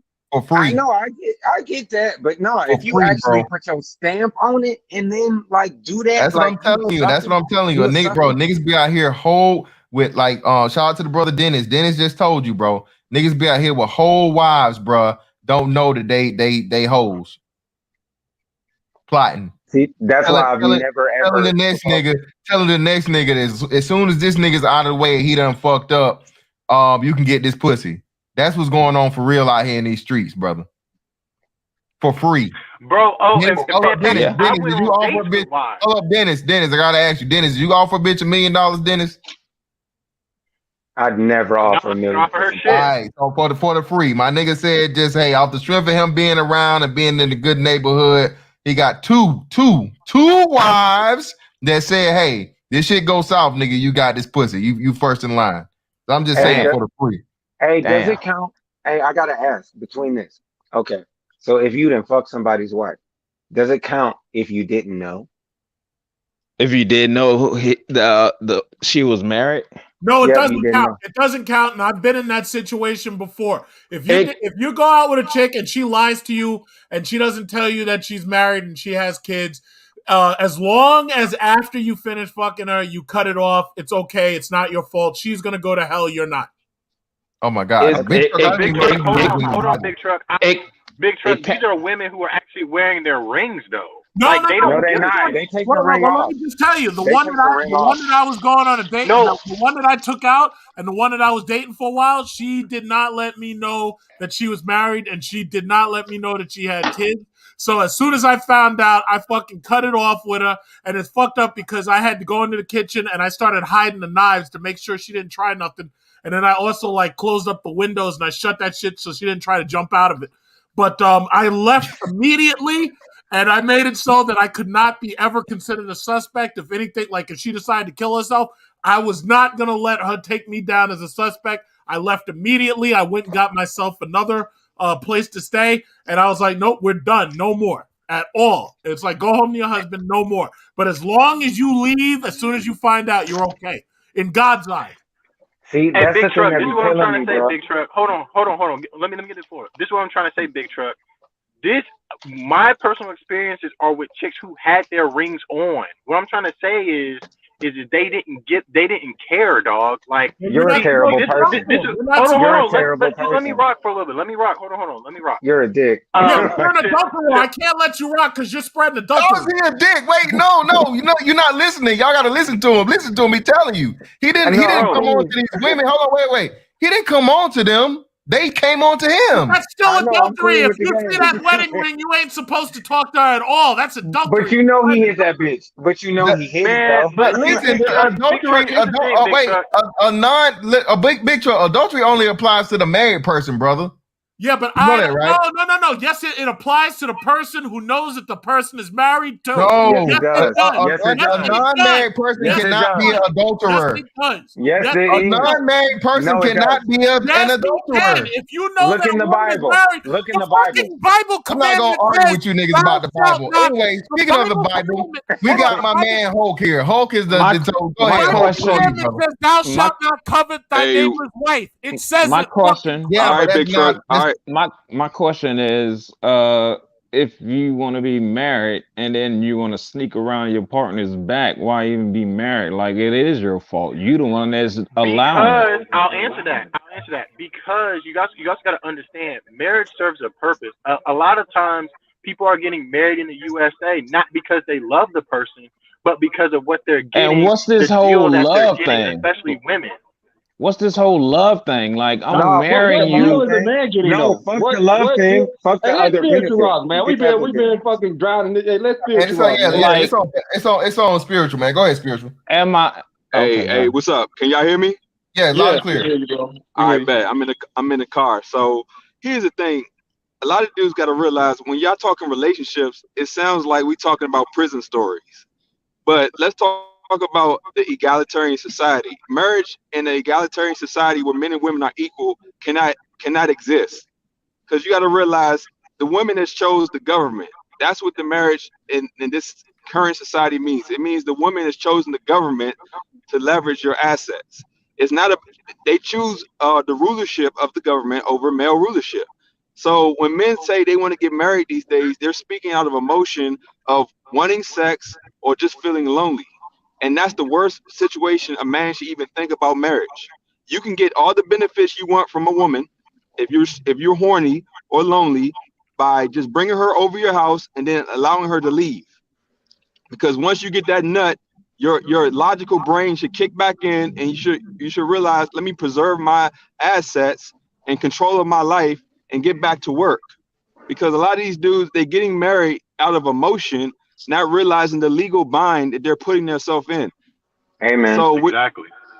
So you got to realize, because it doesn't make sense. Like, we all know this. We all realize, even bringing a woman in your house, cohabitation laws. It's like, if you're thinking about the cohabitation laws, how much more will a marriage compromise your life? You're giving away your power to control your life. It's not logical for a man to know that, and then do it knowingly, out of emotion of wanting sex or being lonely.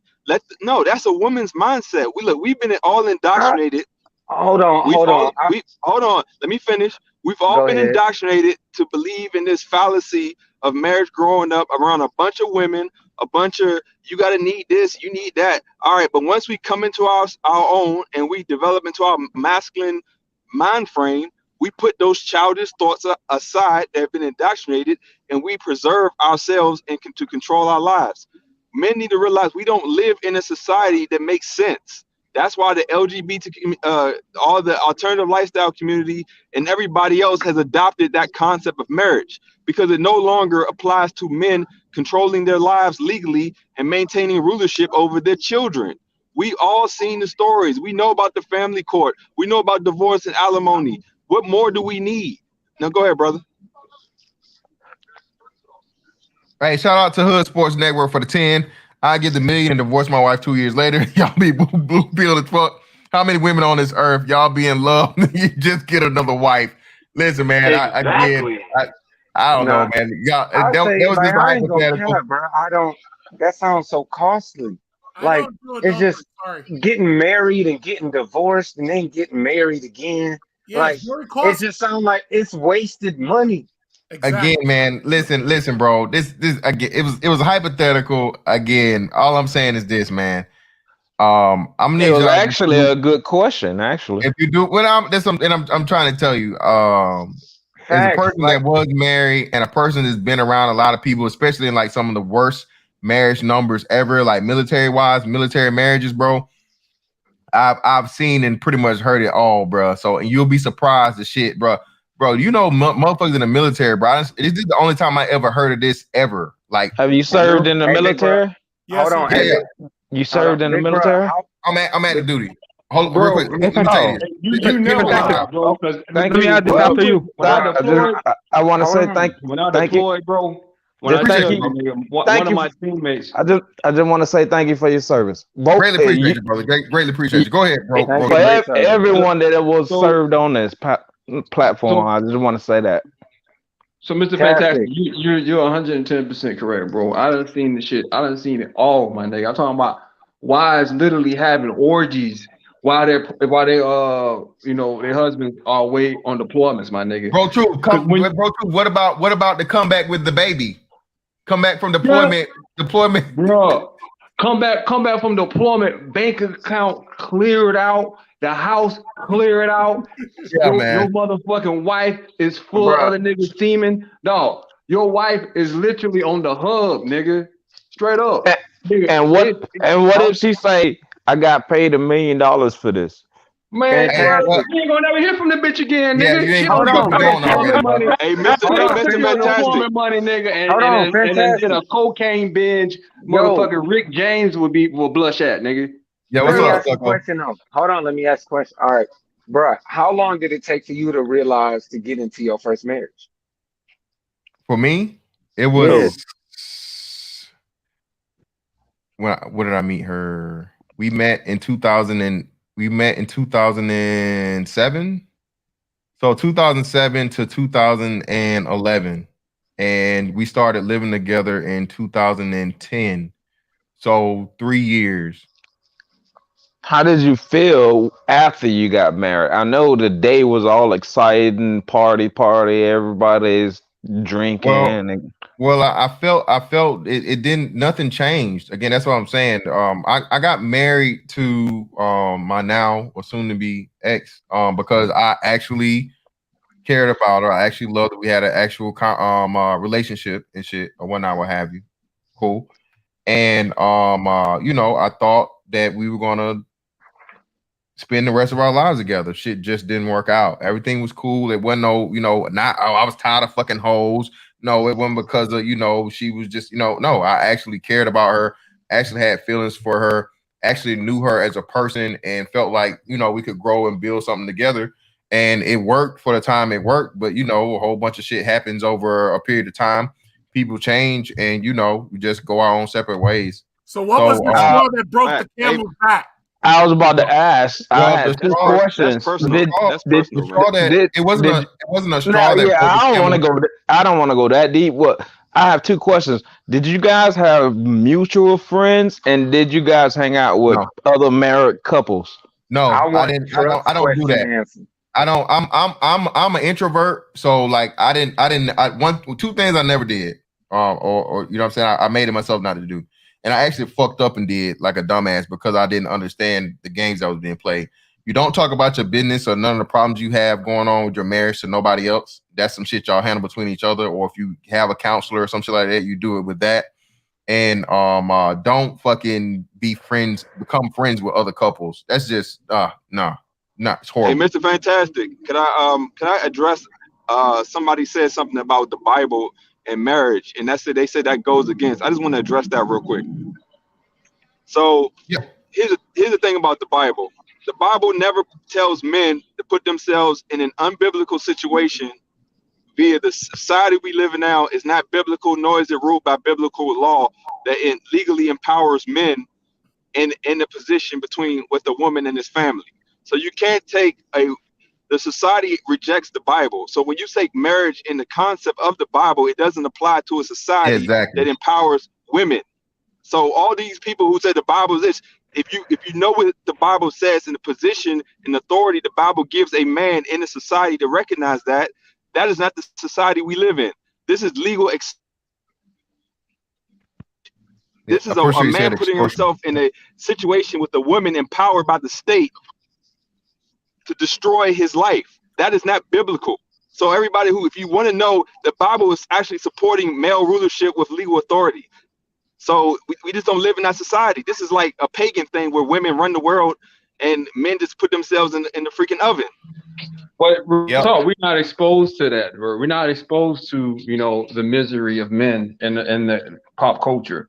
You know what I mean? Everything is about that beautiful wedding day and basically having a happy wife, happy life. You know what I mean? Right. Being that husband that works around the house and has a honey-do list. That's your role as a fucking quote unquote, real man in the 21st century. You are at the beck and call of your wife, and you basically better be that bitch. Exactly. Because think about this. And biblically, women could not even support themselves without men. So it was on them to choose the qualified man who represented the principles of the culture to survive. So it was on the women to do that. It wasn't even something a man had to work with. And not only that, the fathers usually chose the husbands for their daughters to make sure the man was qualified and make sure that there was some kind of exchange going on. That society is long removed. So marriage biblically can't even relate in the society. That's why men are finding problems where the potential even exists for you to be extorted. That's not natural for men to knowingly put themselves in a situation where the potential exists. Who cares if it's perfect? Who cares if it feels good right now? She says she's the perfect woman. She never do that. As long as the potential exists legally for it to happen, logically, you should never put yourself in that situation. We had to be. And if you absolutely got to get married, don't put the state nowhere near that shit. Nigga. Yeah, man. Do that shit through a trust. Make sure that you ain't got no motherfucking loopholes that will possibly leave you exposed, man. Shout out to Zero. How many of you guys been? Real quick. Shout out to Zero for the $9.99. China doesn't have religion yet. Men are in charge. Remove the magic. Yeah, but here's the problem. China doesn't have religion, but they do operate under Confucius principles, which is basically a religion, even though it's not an official recognized state religion. No, they don't, bro. The CCP has basically corrupted the entire Chinese history. During the Chinese Revolution, they actually changed the language. Under the family values of Confucianist principles. Bro, yes, they don't. When I tell you the CCP actually, they corrupted the entire fucking library of Confucius. They changed the fucking language. They actually changed the definition of words like love and family and shit. Look what happened during the Chinese Revolution. Mao revolutionized everything about that country, bro. He got rid of the history of the country. It's the same thing that's happening here.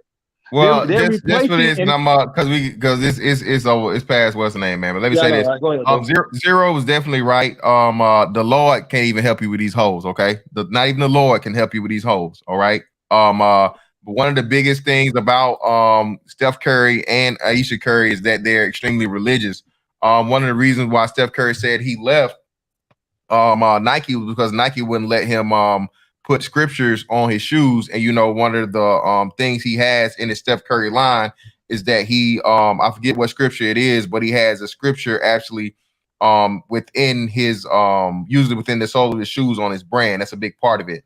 So yeah, man, the whole aspect of shout out to Hulk always coming through, dropping the knowledge of having a biblical understanding. When people talk about the Bible and marriage, that no longer exists, man. Mr. Fantastic, I got iteration of marriage and the state's iteration of marriage are two totally and opposite. Mr. Fantastic, let me just hit back at Bro Truth real quick.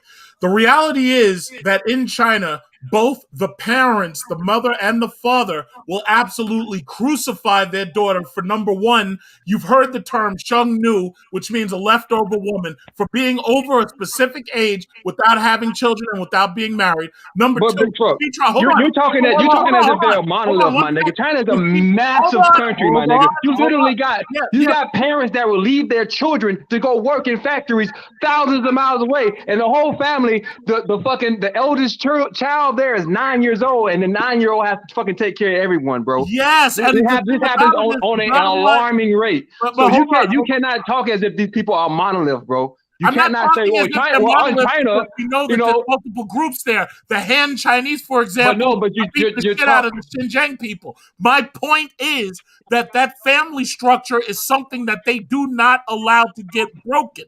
And that in and of itself is their religion. Okay. And on that note, I'm out, niggas. Holla. It's late.